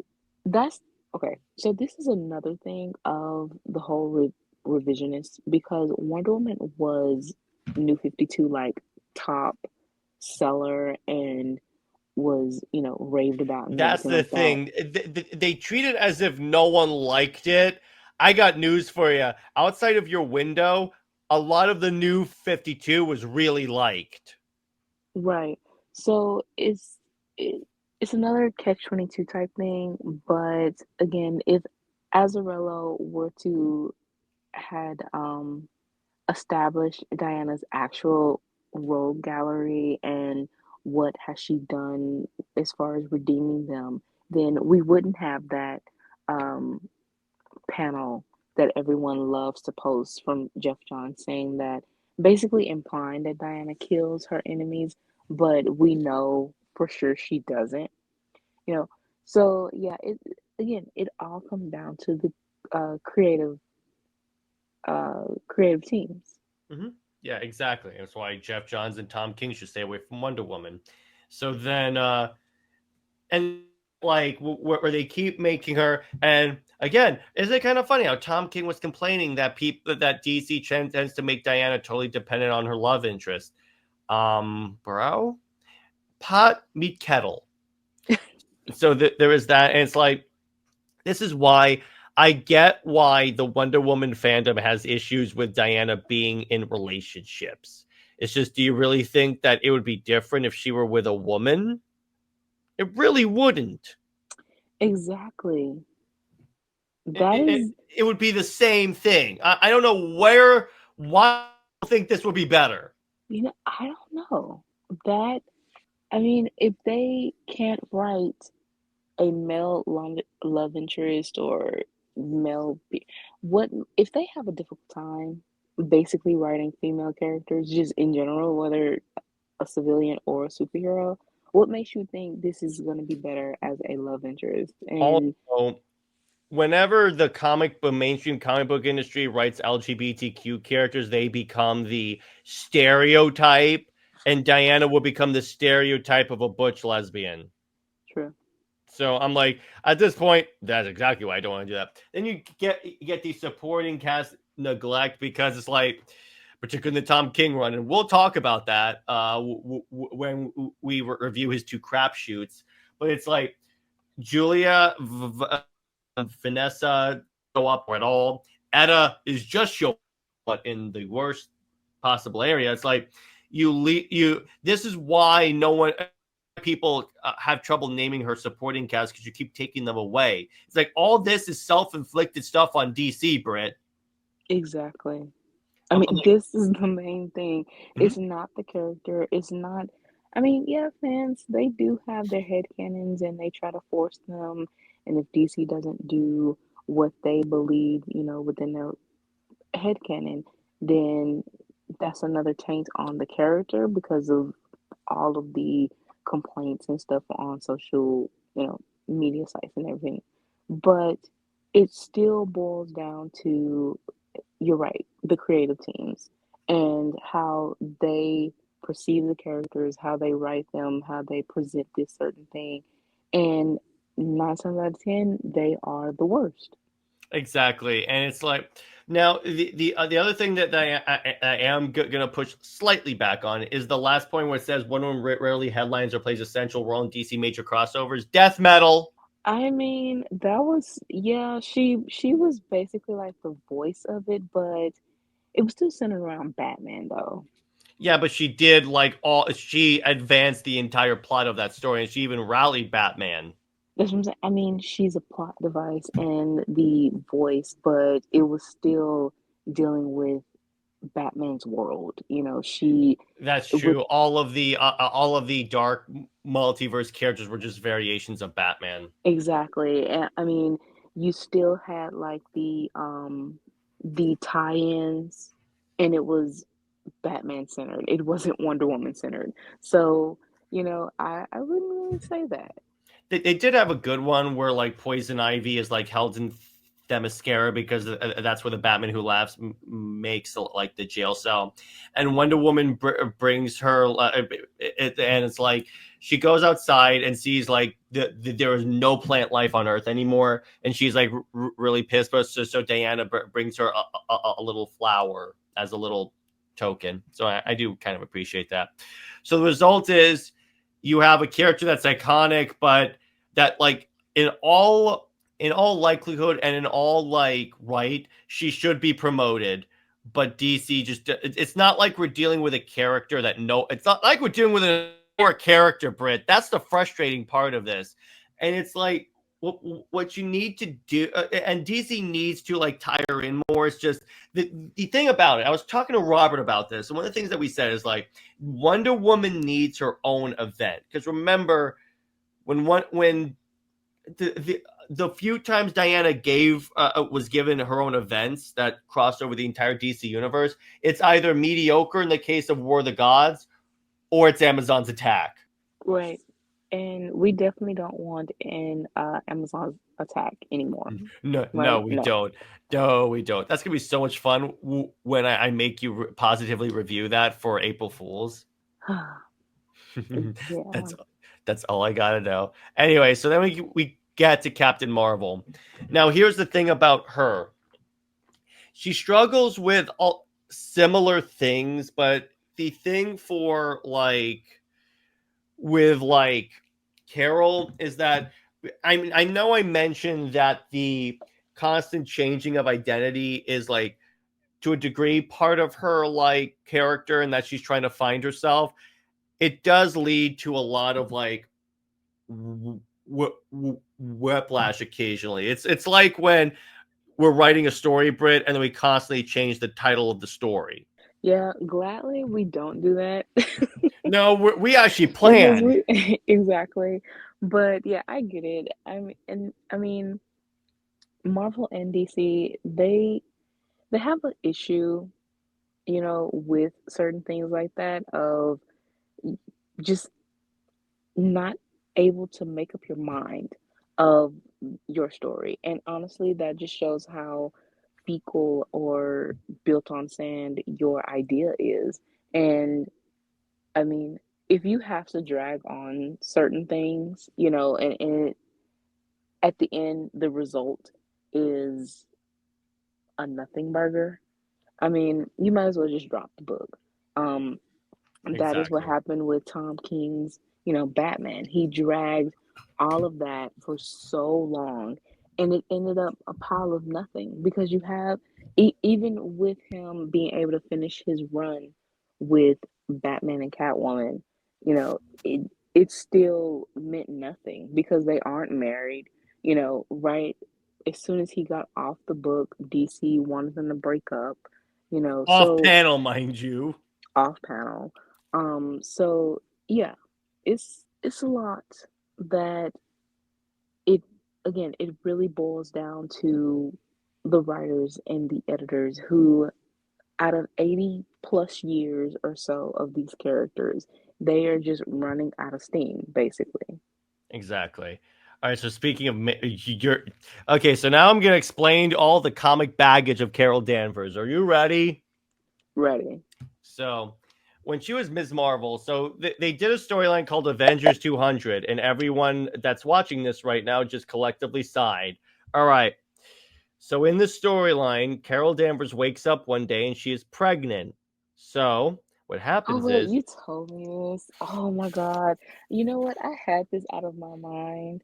I wish I could mute you because I did not want to be thinking about this yet ha, again. I can show the stream. So what happens is the pregnancy develops fast and she gives birth the next day. The Avengers don't question this because they're like, oh, a baby. Even Beast goes and buys the like sport and stuff.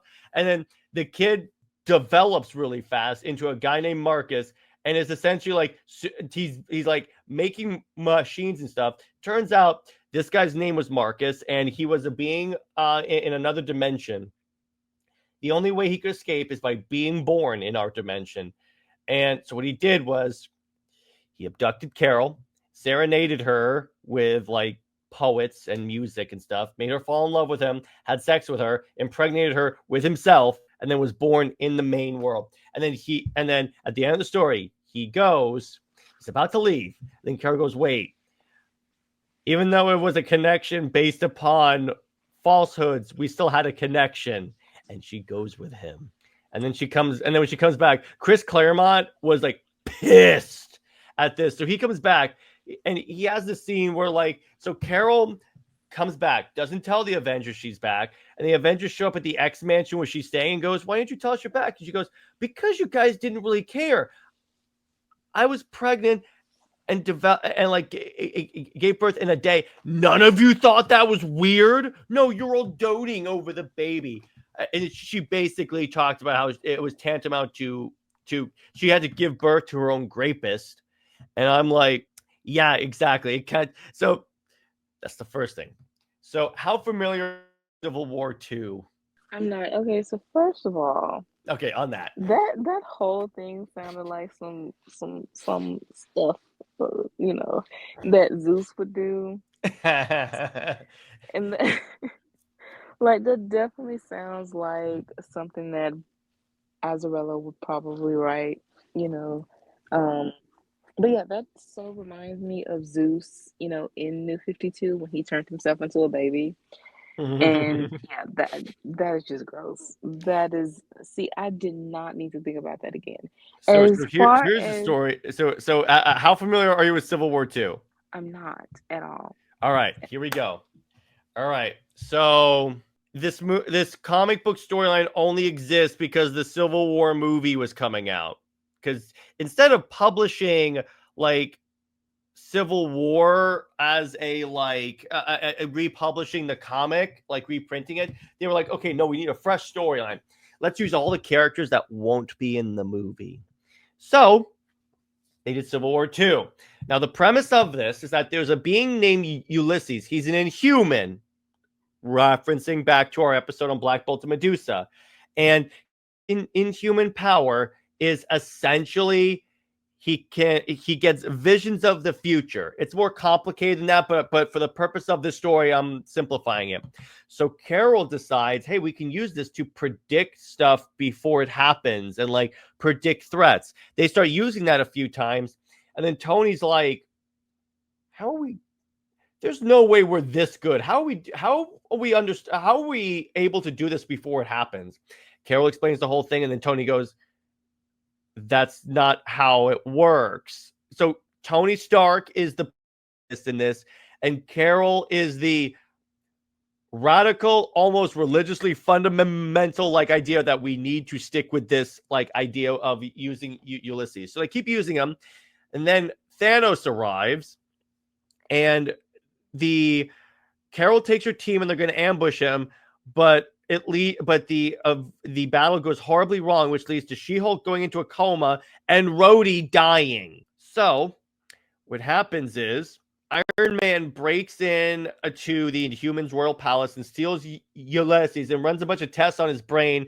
And what he discovers is it's not like he's predicting the future. His mind is essentially, think of it like a computer that's just running through a likely scenario. Case in point, Carol tries to use Ulysses at a later point in the story to predict a Hydra bombing, and it turns out he got it wrong. Like, it was just a woman with an empty briefcase.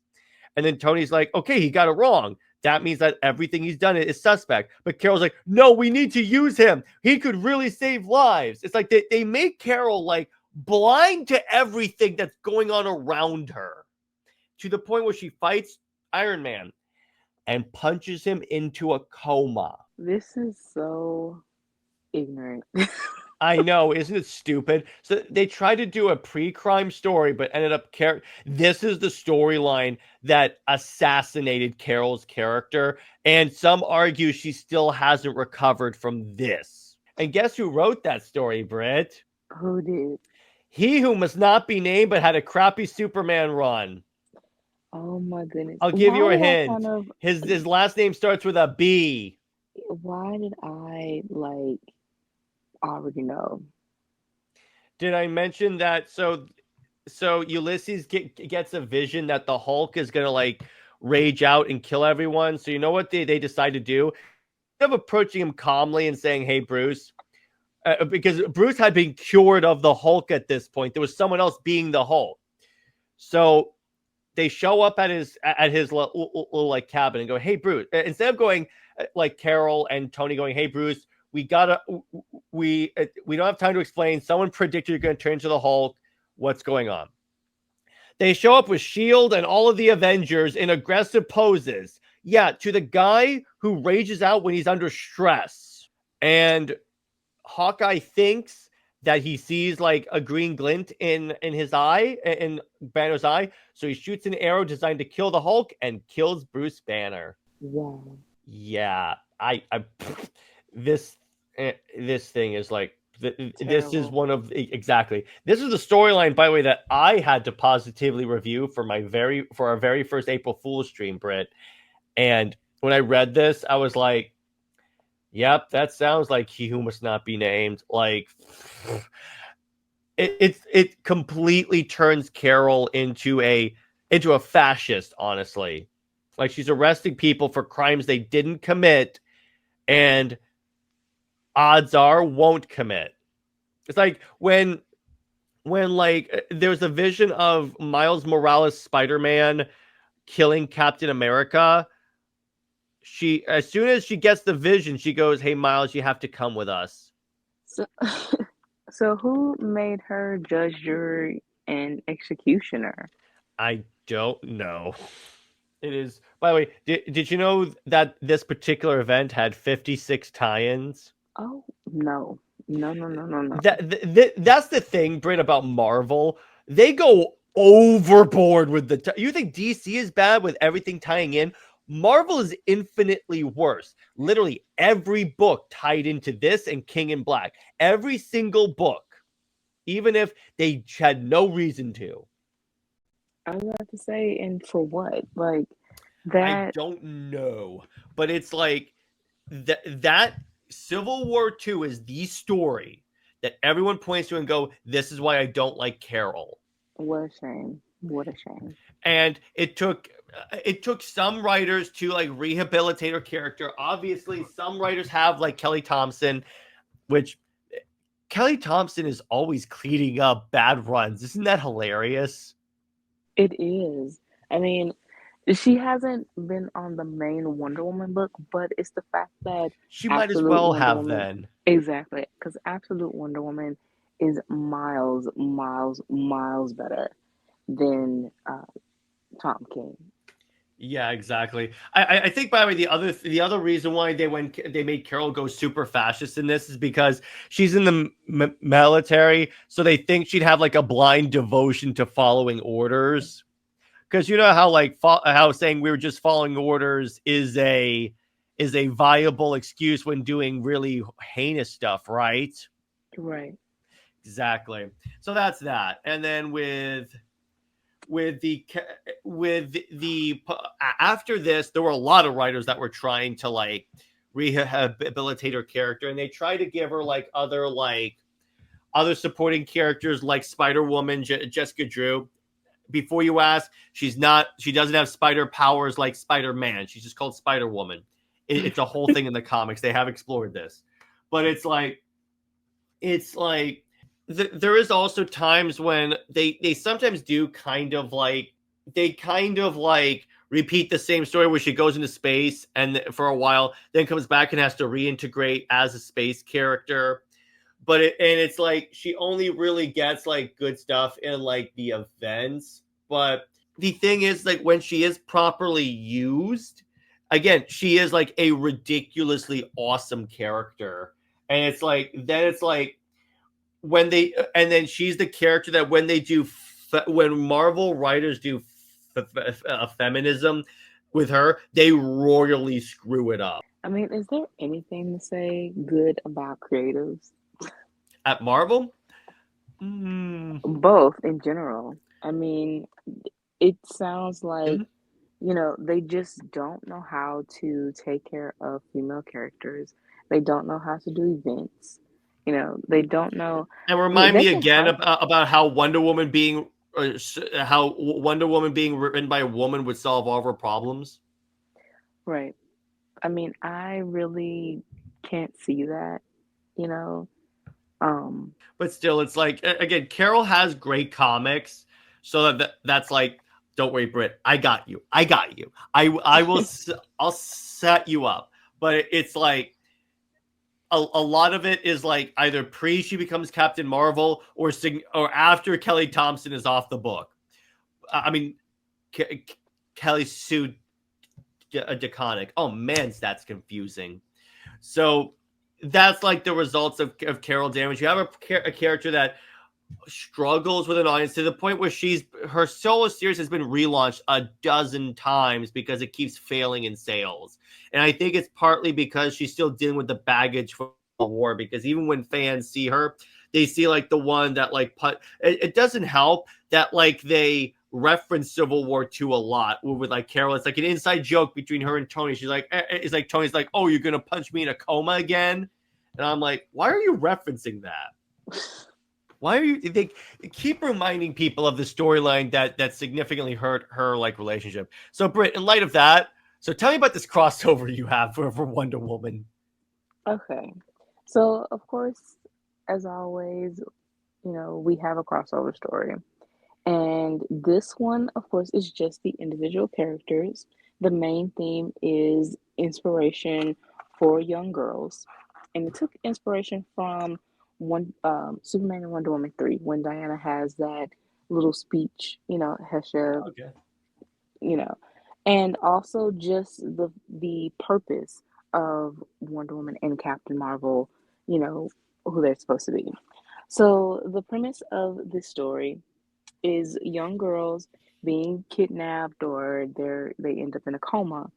Diana and Carol, they begin to investigate, why is this happening? So you have Diana in whether it's Metropolis or Boston, and then Carol is, of course, all the way in the Marvel um, world. So somehow, what's funny is that we always try to figure out how to have, DC and Marvel kind of like come together and cross over. Yeah. So it's just this. So just think outside the box of this. s- because the girls are trapped within a comatose state, that it leads to them being somewhere like right in the middle of a basically of where the spell is generating from, create some type of black hole or some type of opening, Yeah. Exactly. so they discover the spell is made by Circe. And why is Circe, targeting young girls? Well, Circe, she is basically the anti-feminist in a sense. Or I wouldn't say anti, she's feminism to the extreme, of the thinking that men are supposed to be below, So what she wants to do is have these girls basically eh, traumatized to a point where they don't trust men, and they want to show that they are superior, and um she wants to have control of them within their fear, within their insecurities, and how well she can basically give them this paradise, this idea of you don't have to worry about your insecurities. I can take care of you if you do this for me, which is basically all men aren't anything, so we are going to kill them or have them as slaves, things like that. And that's so this is basically kind of like a battle between what our idea of what feminism is supposed to be, which is equality, and then the feminist idea that's going to the extreme in the worst way possible. Um so then so yeah, Circe has them trapped in that dreamlike state. She's given them false, realities of what they believe in. Um so what Diana and Carol have to do, they basically have to go within their own selves. Diana, she's not an insecure person like that, but she does have this sort of feel about herself that she has to make her mother proud, and she does have that fear of failing because she feels like if she fails, she failed her mother, she failed her sisters, and then she failed, you know, fails the world. And that's something that she just does not want to do. With Carol, she has her own issues, as you explained within in trauma with her loss of memory, her identity, things like that. They have the help of Carol has Monica.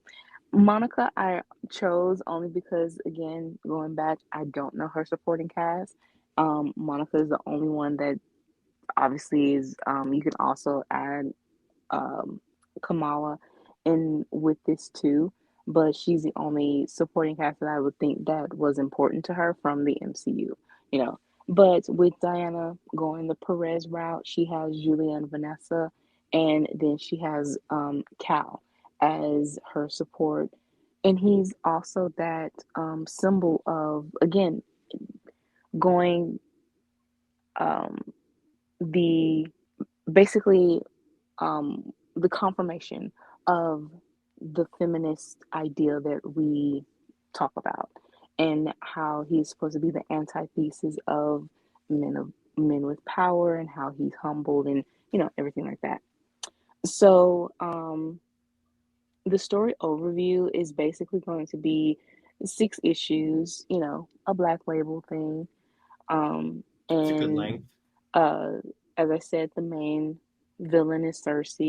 The lead is Diana and Carol. The support is Julia and Vanessa, Monica, and Cal. And also, of course, the young girls, that they will meet along the way. The That theme, works. the theme is going to be, or themes, female mentorship, across generations. You have reclaiming your voice, and your self worth, because again, this is about um, exploring insecurities, and if certain girls feel jealous of certain aspects of seeing another girl that has achieved something, but it's kind of like, sometimes the grass ain't greener on the other side, so you don't know. You stick with what you know, what makes you happy, things like that. Don't look at the other person. And also fighting for the next generation's future, because of course Circe, she wants to have control of that, of what they are to be, Hmm. for her benefit. And it's also redemption and healing from trauma. And then feminine strength Yeah. is expressed through empathy and not control. Hmm. So now we go to the issues. So issue one, the vanishing. And of course, it starts off with showing, you know, random young girls doing things, whether they are athletes, dancers, singers, artists, they're going to school, just doing daily activities. Um, some girls are if they're going to sleep, then they end up in the comatose state, or they end up vanishing out of nowhere.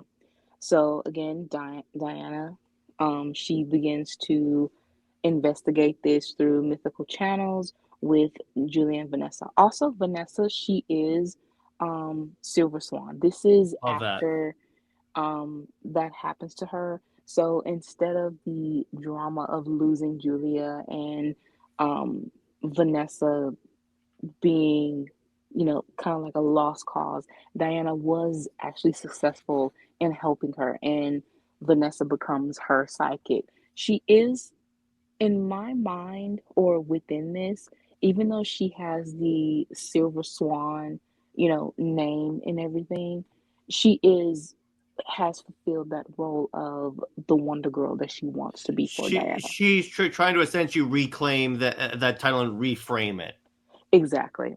So you have that. So Diana's sidekick is Silver Swan, as Vanessa. So Carol, she's investigating in space, and she gets a distress beacon, and this is again where Circe's whole source is coming from. Um, uh, and you see the reveal of all of this is happening is because of Circe. Um, issue 2 is Diana and Carol, they meet, they clash because they are basically, blaming each other over this, like, oh, this is your fault. And then, with the stubbornness of Carol, she's thinking that Diana is connected to Circe because of Diana's divinity and everything like that. So they have to now learn each other, basically. I like that.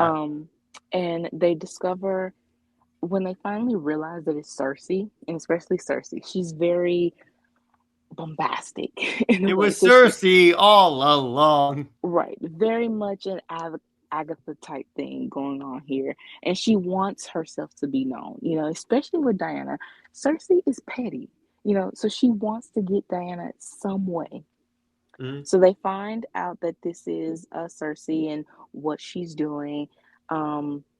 Julia also deciphers Circe's spell because she can read, ancient texts. And Monica and Superman are assisting with trying to keep the magical uh, like energy and all of that at bay. They're trying to help the girls, put them in a safe spot. The girls that are being targeted, if they can find them, of who Circe wants, they can put them, hurry up, go get them, and put them somewhere that the spell won't get to them.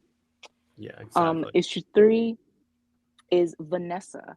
She's basically going back to her trauma and trying to bring out the girls that are trapped. And then you have Carol and Diana. They end up being pulled into their own illusions, and it's showing their insecurity. So as I said earlier, Diana, she has the fear of um, disappointing her mother and her sisters. She doesn't really have any type of jealousy or insecurities for other women. She just doesn't do that. Tomasi, she so she loves, every woman and every young girl. She wants to be that sister to everyone, no matter if they are jealous of her or if they try to hurt her. She still sees the good and the potential in everyone, and that is a downside to Diana. She's not so much as naive. She's so kind-hearted, and that can sometimes be played against her. So that's something that can be explored within this. And then you have Carol. She has gone through some traumatic things, and she's trying to also keep up with Monica. So the only way that they can get out of this is basically staying true to themselves and believing in their truth. And that's something that, of course, we see Diana do all the time. Issue 4, Circe, she is believing in this mission that she has, is that as soon as how she breaks the young women is toughening them up. And that is in reality. Some people think that is the way to have certain children, is that you have to be mean to them. You have to, basically, like a scare tactic in a way. But Diana, of course, she offers a bit of redemption. This I would say could be from Phil Jimenez. Mm-hmm. I forgot the issue, but it is a point where Diana is so angry at Circe, but and Diana was going to punch her in the face, but she held back.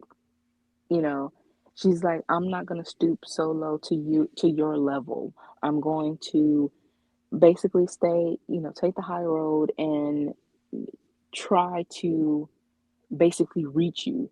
I know you have a cold heart or whatever, but it has to be some warmth within there somewhere. But Carol, she feels like, no, we're basically going to handle Circe, even if we have to throw her to the sun or something.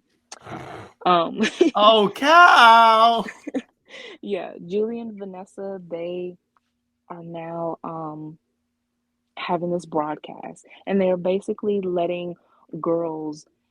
Um, this is like absolute Wonder Woman when she broadcasted saying that she Ooh, believes in everyone. So that yes. is what Julia and Vanessa does. They basically, Diana has this message for every young girl and every woman to basically be secure, within themselves. And she basically gives them that pep talk that Diana did give in issue 3 of Superman and Wonder Woman. Yeah. God damn So, it, Britt. Every single time you write a story, you just draw me in. thank you. And then issue 5, now the spell is breaking.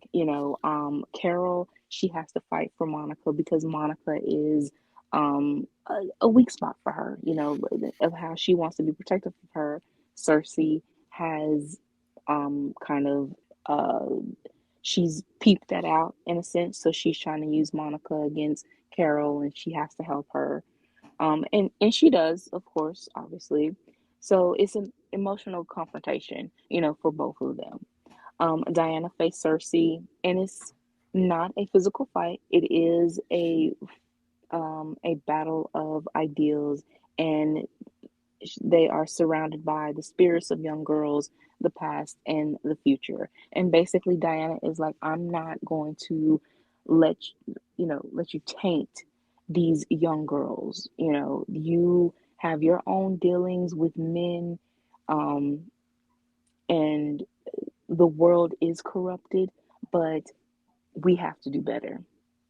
Exactly. Um, Julia and Vanessa, again, they help break the enchantment, while Cal, he is still protecting the young girls and trying to protect the watchtower, because now the watchtower is kind of like a beacon for as a satellite, obviously. So he's trying to basically distance it from Cersei's whole thing as it's shattering. And then in the final moment, Cersei hesitates, but Diana, she actually was able to, in a sense, get to her, and it's kind of like how the Grinch basically had a very, very small heart and then it grew. Cersei, she's kind of like, got like, Diana, I can't stand you, but you're right, but she's also remember that Black and Gold story where Cersei turns Cal into a guinea pig? Well, it's sort of like that. Like Diana also has her wrapped in lasso. So Diana can also see Cersei's truth. So within that, it's kind of like, in a way, Diana traps Cersei in her own truth. She reverses it, and she knows that within that cold, small heart of Circe, there is some sort of goodness somewhere within that. Um, Mhm. and again, she's just very, very petty, and she wants to challenge Diana. She's not so much as evil, but she has this certain thing of wanting control and wanting that men should bow down to women, basically. So we ended for chapter 6, and this is basically a new day, a new dawn for women and young girls. Circe has been defeated, um, but again, not by physical fighting, but she's let it go her own self. Um, the girls, they are they now have to continue to be inspired, to not let their voices be silent. Um, the girls that were affected, they uh, are waking up. The girls that were missing are now, reappearing, going back home, and everything like that. Diane and Carol have this message basically of saying that, the world isn't perfect. We aren't perfect, but we make it, what it is. And we have to, keep fighting to be seen, to be heard, to for people to take us seriously, to acknowledge that we matter, as young women um and just everyone around.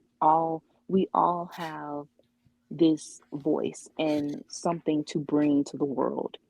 So, and don't ever let nobody, take that away from you. Don't ever let nobody take away your beliefs and stuff like that. Then the end, of course, you see the girls now, basically a full circle of they are back at school, they are back doing, the things that they love, dancing, being an artist, um, singing, just any and all activities like that. And of course, again, we go back to Vanessa as Silver Swan. She is kind of like the second greatest hero that's in Boston, and we see her helping young girls, or she might be fighting some type of low villain or something like that. But she becomes like a local hero as Silver Swan. Cal and Diana have their moment, and then you have, of course, Carol and Monica go back to the Marvel universe, and that's it. Well done, Britt. Well done. Thank you, thank you, thank you. It's certainly more well done than whatever the hell this was. Oh my God, what a transition! I had to. I had to. This is perfect. But real quick before I will say again, it's a fantastic story. And again, organically feminist. So I appreciate that. So back Thank to you. this. So, Britt, I just got one thing to say to you. Mouse Man knows. Mouse Man knows nothing. Mouse Man gonna shut up. My friend Jim actually has a better way of phrasing this. He ended the show with Mouse Man blows. Well, that too. Yes. But Yes. I'm like, Britt, so when I was reading this, I legit was speed reading it because of all the dialogue I could skip, because literally everything these people say on this island is Mouse Man knows, or mouses have ears. Yeah, I don't know that type of language. I mean, you What? can't really tell who, what they're saying. I don't care. Like, that is so stupid. It is so stupid. And the fact that these people are refugees that From a from a crisis, crisis. and it's kind of like, okay, so you couldn't really like decipher which crisis it is. So that's honestly a slap in DC's face because they've had so many crises. So you're basically, trying to shade your own the company that you write for, and that's on them.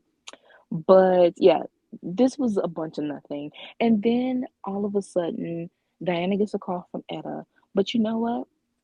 Etta has not expressed anything to be sad or emotional or talk about Steve's death. That is true. He's like, So it's she kind really of say, like, "I'm sorry about Steve" or something like that? or should have she should have been around or something, or maybe she doesn't know. I don't know, but this is so idiotic of how she all of a sudden can communicate with Diana now for plot reasons. That, yeah, Tom King he's really showing how bad a writer he is within this. Um, Well, here's the thing. Here's the way I would do it, Britt. Stop me if this is good. All right. The it would be entirely from it would be entirely all the stuff for the people on the island just to set it up, but it's a completely silent issue. There's not an inch of dialogue until the very end, so you see all of this stuff. You can even do the stupid ears thing, and then everyone's going to wonder what the hell this is. It keeps going, and then at the part when the criminals are about to beat up that girl and Wonder Woman shows up and like saves her, the first piece of dialogue is from the panel of like her in the rain, and she just says, "Are you all right?" And the issue ends. That would have been so much better. And honestly, so with Sam Pierre's art, he doesn't need dialogue because the dialogue and everything makes his art seem so stiff and boring. I mean, the colors are great, his line work and everything is great, but it's just something that it makes it so boring. And I think it's because the way he has Diana's expressions too, she has such a Why does Diana? stone face. Yeah, why does she look high? She does. She looks high. She has a stone face, and the French braid is just not working out. Like Also, why did she bring her daughter into a combat zone? because Tom King thinks it's some type of like female empowerment to have her baby there, and I also think that he's trying to ape off off of Frank Miller. Dark Knight 3 Even when she though had Jonathan. she had Jonathan on her back because she literally had no other choice. Right. But Trinity, I mean, it's true. How is how is it that she doesn't have her within the Watchtower, within any other books, but she's saddled with this Chucky baby, Cabbage Patch baby, and she actually does look like Cabbage Patch here too. So that's Mhm. official. She will be named Cabbage Patch Baby. So she's saddled with this Cabbage Patch Baby in her solo that does nothing. I mean, honestly, like Diana just does not fit the mother role in this certain, way. It wasn't built up. Um, and the fact that Tom King is writing older Trinity, so you have this baby that is going to turn into that is just all awful. Yeah, exactly, and it is utterly ridiculous. I'm predicting that because last month's issue 22 was it was like I believe 94 correctly. Right. Yes, So I'm like, 94. I got news for you. Judging by the gap and drop, because I believe 21 went was at like what was 21 at? Do you remember? I thought it was 70 something. It was somewhere in the 70s to like 94. I think if the trend holds, this is going under 100. Exactly. In which Um, I'm like, and if it keeps dropping, honestly, I wouldn't be. Again, I'm gonna try and and manifest this. The Mouse Man arc is Tom King's last arc as writer on Wonder Woman. it has to be because for Because this Britt, book to go, even people that like Tom King's work, like my friend William from the Sci-Fi Center, he likes Tom King and practically everything else he writes. Hates this. because it just doesn't feel like Wonder Woman. And then you have the Batman, um, he You are basically cute, yeah. you basically threaten he basically has him threaten her with saying that, if you defy orders, you will face consequences. And yeah, Diana is being condescending and was like, and thinking that, oh, he's a little man, he's so cute, thinking that he can basically tell her what to do. But it's still just like you're still So trying to bait, you also, know? I missed the part where the Justice League Unlimited was under a UN control. Mark Waid never established that because then all their interventions in Justice League Unlimited that gets problematic. I know. I think that no, actually, they they meet with the UN, But they're not. officials, This but implies they they're under are a UN mandate. right. But I don't think right. They aren't under a mandate So or anything if a like that. country is under the control of a supervillain that's oppressing the people this bad, the Justice League would get involved. Exactly. I Particularly mean, one that Tom King is trying to hype up as like the next big thing. Which he's just trying to make, and this is our thing. Why are you're making the other characters unlikable, unheroic and unethical, just to elevate this story that okay, later Diana is going to basically help them break free from Mouse Man or whatever. Yeah, sure. That works, but at the same time, having the whole Justice League be against Diana yet again does not make sense. How you so you have the Justice League on her side, helping her with Sovereign, but now they don't want to help with people that are oppressed. And then you have Cal standing there not saying anything like a dweeb. Like he's just there for no reason really. And he will be the first to help Diana. So it's like, yeah, all of this it's is not like so he's also known as the champion of the oppressed or anything like that. right. No, for now he is just the American, you know. I'm like, oh my god. But anyway, I think that's enough to talk about that. Let's talk about a good book. Just kidding. We're talking about Wonder Woman's Demon Spawn 2, which is Tom King is trying to start another ship. And that is just so cringe because Jason, adult Jason, is, yeah, not good. Like, he's the trauma and everything is on another scale. Also, Um, why are you pairing? Why are you having her? Why is this going with more Bat family characters? that, and also, I mean, why are you trying to pair a present day, like, teenager with time travel does not matter. Jason is still much older and an adult, Mm-hmm. compared to her. So trying to ship them together, it does not make sense and it's just so gross. Exactly. It is absolutely god awful.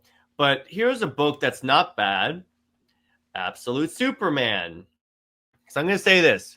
I'm going to disagree with you on this. It is advancing the plot because we have the mother boxes. We have Absolute Talia al Ghul. It's basically Talia al Ghul.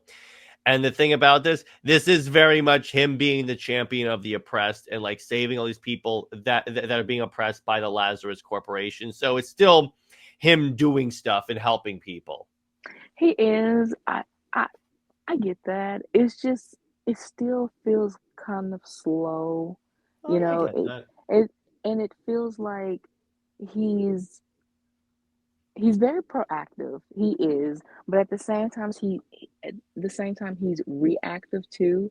But it seems like Aaron is more focused on the supporting, just a little bit, and that his the peak of it though was the Krypton stuff. And but Cal does still love Krypton. He loves, obviously the Kents, and so it's blending together. It's just not it's not moving forward, I would say, fast enough. All right. It still feels a little bit stagnant in a way. I'll give you that. I'll give you that. But at least it's still entertaining. I'll give it that. It's definitely entertaining. It's way, but honestly, it's more enjoyable than current Superman. There's a reason why we stopped covering current Superman. So then we find out that the Wonder Woman movie is fast tracked, which I'll believe that, but it's like I'll believe it when it actually happens because this man has changed his mind on stuff so often. Well, you know what? The thing is, Wonder Woman needs her movie because Zaslav already talked.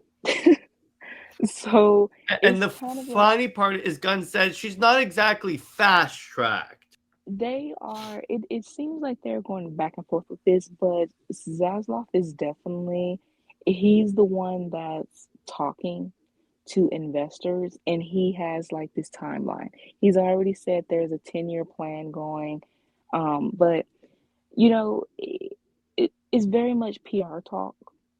Um, he is getting way ahead of himself. But I think that with that, he's putting a lot of pressure on Gunn Mm-hmm. to hurry up and get this moving. There was another report where it said that Zaslav, um, he celebrated the Superman like numbers too fast. It was like slow your roll. It's good enough, but it's not exactly where they wanted it to be, or it's kind of like they had to set the expectations really, really low. So it's like, yeah, it's an achievement of surpassing those expectations only because they were basically in hell. So, yeah, that's easy to jump a bar that's on the ground. But when you have, if you had that sort of stable brand, like Marvel did basically. And then you have that expectation of, well, you've been at your highest at the peak and everything like that. So the, movies that follow, you expect them to be at that peak as well. Well, that's not the case for DC. DC has been at the bottom barrel. So if any movie is successful, that can at least just step over that bottom barrel, then yeah, that's going to be a success. But that doesn't mean you just overhype it though. And I think that that's what they're doing with Superman, and that's fine, because you want that. But the movie itself, to me, still after being out for a week or two, honestly, is very much overhyped. It's a lot of stuff that's very problematic within that movie, and it's just it feels like DC fans are so desperate, and you also Mm-hmm. have Guns already built in fandom too. So it's like you have that, and then it just doesn't feel like a genuine thing. It definitely feels like you're overhyping this because DC is desperate for a win. But I don't think that this movie, after a while, and especially if Gunn has, different directors with certain visions, and, you know, I don't think that this movie is going to age Oh, it's not going to age as well as Man of Steel did. yeah, I don't think this movie is going to age. I think it will dwindle, like, if anything, within a year. I honestly feel that because it is not groundbreaking. It's very much, even the people who supposedly love it so much, they still say it's not perfect. It's not, this groundbreaking movie, and it's not. But they had fun with it. And It just honestly, seems that some people are like saying it doesn't have to break even. yeah, it's like, no, that's not how That's not how movie a business works. works. No, that's not how it works. It definitely has to. So I would say that, it's Gunn, for me, it just feel like he doesn't actually have a plan. They have this sort of timeline, of 10 years. That's it. But everything that he fills in within those 10 years is just not like a cohesive type thing. It's whatever he throws and it sticks. So you have a Wonder Woman movie out of obligation. It's not necessarily what he actually wanted to do. Batman, he wanted to do a Batman and Robin movie, and that's he's sticking to it. He wants, Batman, Bruce and Damian. He want WB DC has wanted the Bat family to be a thing for a long time, so you're gonna get that. Teen Titans, another thing that they wanted to get off the ground for a long time. You're gonna get that.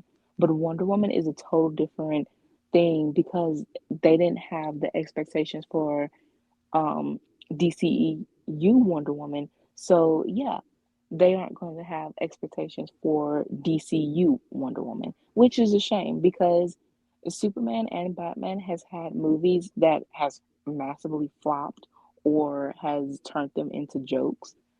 1984 is just one movie. So why are you having such a difficult time to give her another chance when you know that if done right, she has the potential to be the popular female character, but also she can, you know, compete against Superman and Batman, and especially Superman. Especially since her first movie was loved. We talked about this early in the episode. It's like Exactly. it's not like it's still a risk doing a Wonder Woman movie because I got news for you. Her first movie was good. That proves that if you have the good material, it doesn't matter if the movie that came before it was crappy. Exactly. Gunn also said that he has a distinctive like vision for Diana. So any here's Watch the him thing, actually adapt a lot of absolute stuff. probably. Um, it's either I would say either Absolute or Perez. I wouldn't say Azzarello, even though he is a fan of New 52, I Mm-hmm. don't think so. But for him to say he has a distinctive idea, but it also kind of limits, maybe he gives like a certain roundabout idea and have the writer, take that and run with it. But it's kind of funny how he says that this is, like creative individual, creativity, but He's he's he coming he up he with the he's deciding all the stuff. I know, isn't that funny? right. So that's why, when some fans are like, well, it's the director's choice of who they want to have as the actors for Wonder Woman. No, it's it's Gunn because he did the same thing with Supergirl. He also did the same thing with John Stewart and everyone else. He's the basically the one. After he said he wouldn't cast for other people's projects. Right, he's doing it anyway. Exactly. Well, we'll see what happens with the Wonder Woman movies. Like they need to get this right because we already lost the Wonder Woman game. Can you give us something, please? Is that Exactly, too much to exactly. ask? Just give us something good, and then you know what? We'll be, you'll start getting our respect back, DC. But Exactly. I think that's a good place to leave it. Okay. Well, anyway, I think that's a good place to leave it. I hope you guys enjoyed this episode. So, Britt, tease us about any upcoming stories you have. So what stories did you have for us? Okay, so I've uploaded uh Odyssey chapter 2. We Hell yeah! do I'm finishing up um Shelter chapter 4. Finally. Confusing with the chapters. Uh um a couple more one shots. Um and that I will be showing you, of course, soon. Mm-hmm. And I also have some Twitter threads that I will be finishing up. Uh, and The next thread will be the Trinity, as I alluded to earlier. And it's basically saying how this is so fake. The dynamics and everything just don't work. You can make it work, but it takes a lot of effort and respect for Wonder Woman. And how has it affected her? And calling out various of fans, writers, and editors too, not by name, but just letting it be known that they are practically the cause of it. Um, So you're essentially telling me you'll go well. I'm not going to name out specific creatives, but let me put it this way: he is a king at screwing up Wonder Woman. yeah, that. And it's pretty much known of certain things that um well, what we've already talked about and what has been known for within the Wonder Woman fandom as well. So yeah, I'm basically just putting that out there a little bit more. I also have a full on Tom King thread too that just keeps getting bigger and bigger because of the things that he's doing. um, and I will be running another Twitter poll just to see what other threads, anyone would like next. Dope. I cannot wait. I love your threads so much. Thank you. So, stay heroic, everyone. Remember, Lois Lane is Lois Lane. She belongs to General Zod or Satan or Mephisto or what have you. And Steve Trevor belongs in the core of the sun. Zoe is the Maxibat for life. I'll see you later. Bye-bye.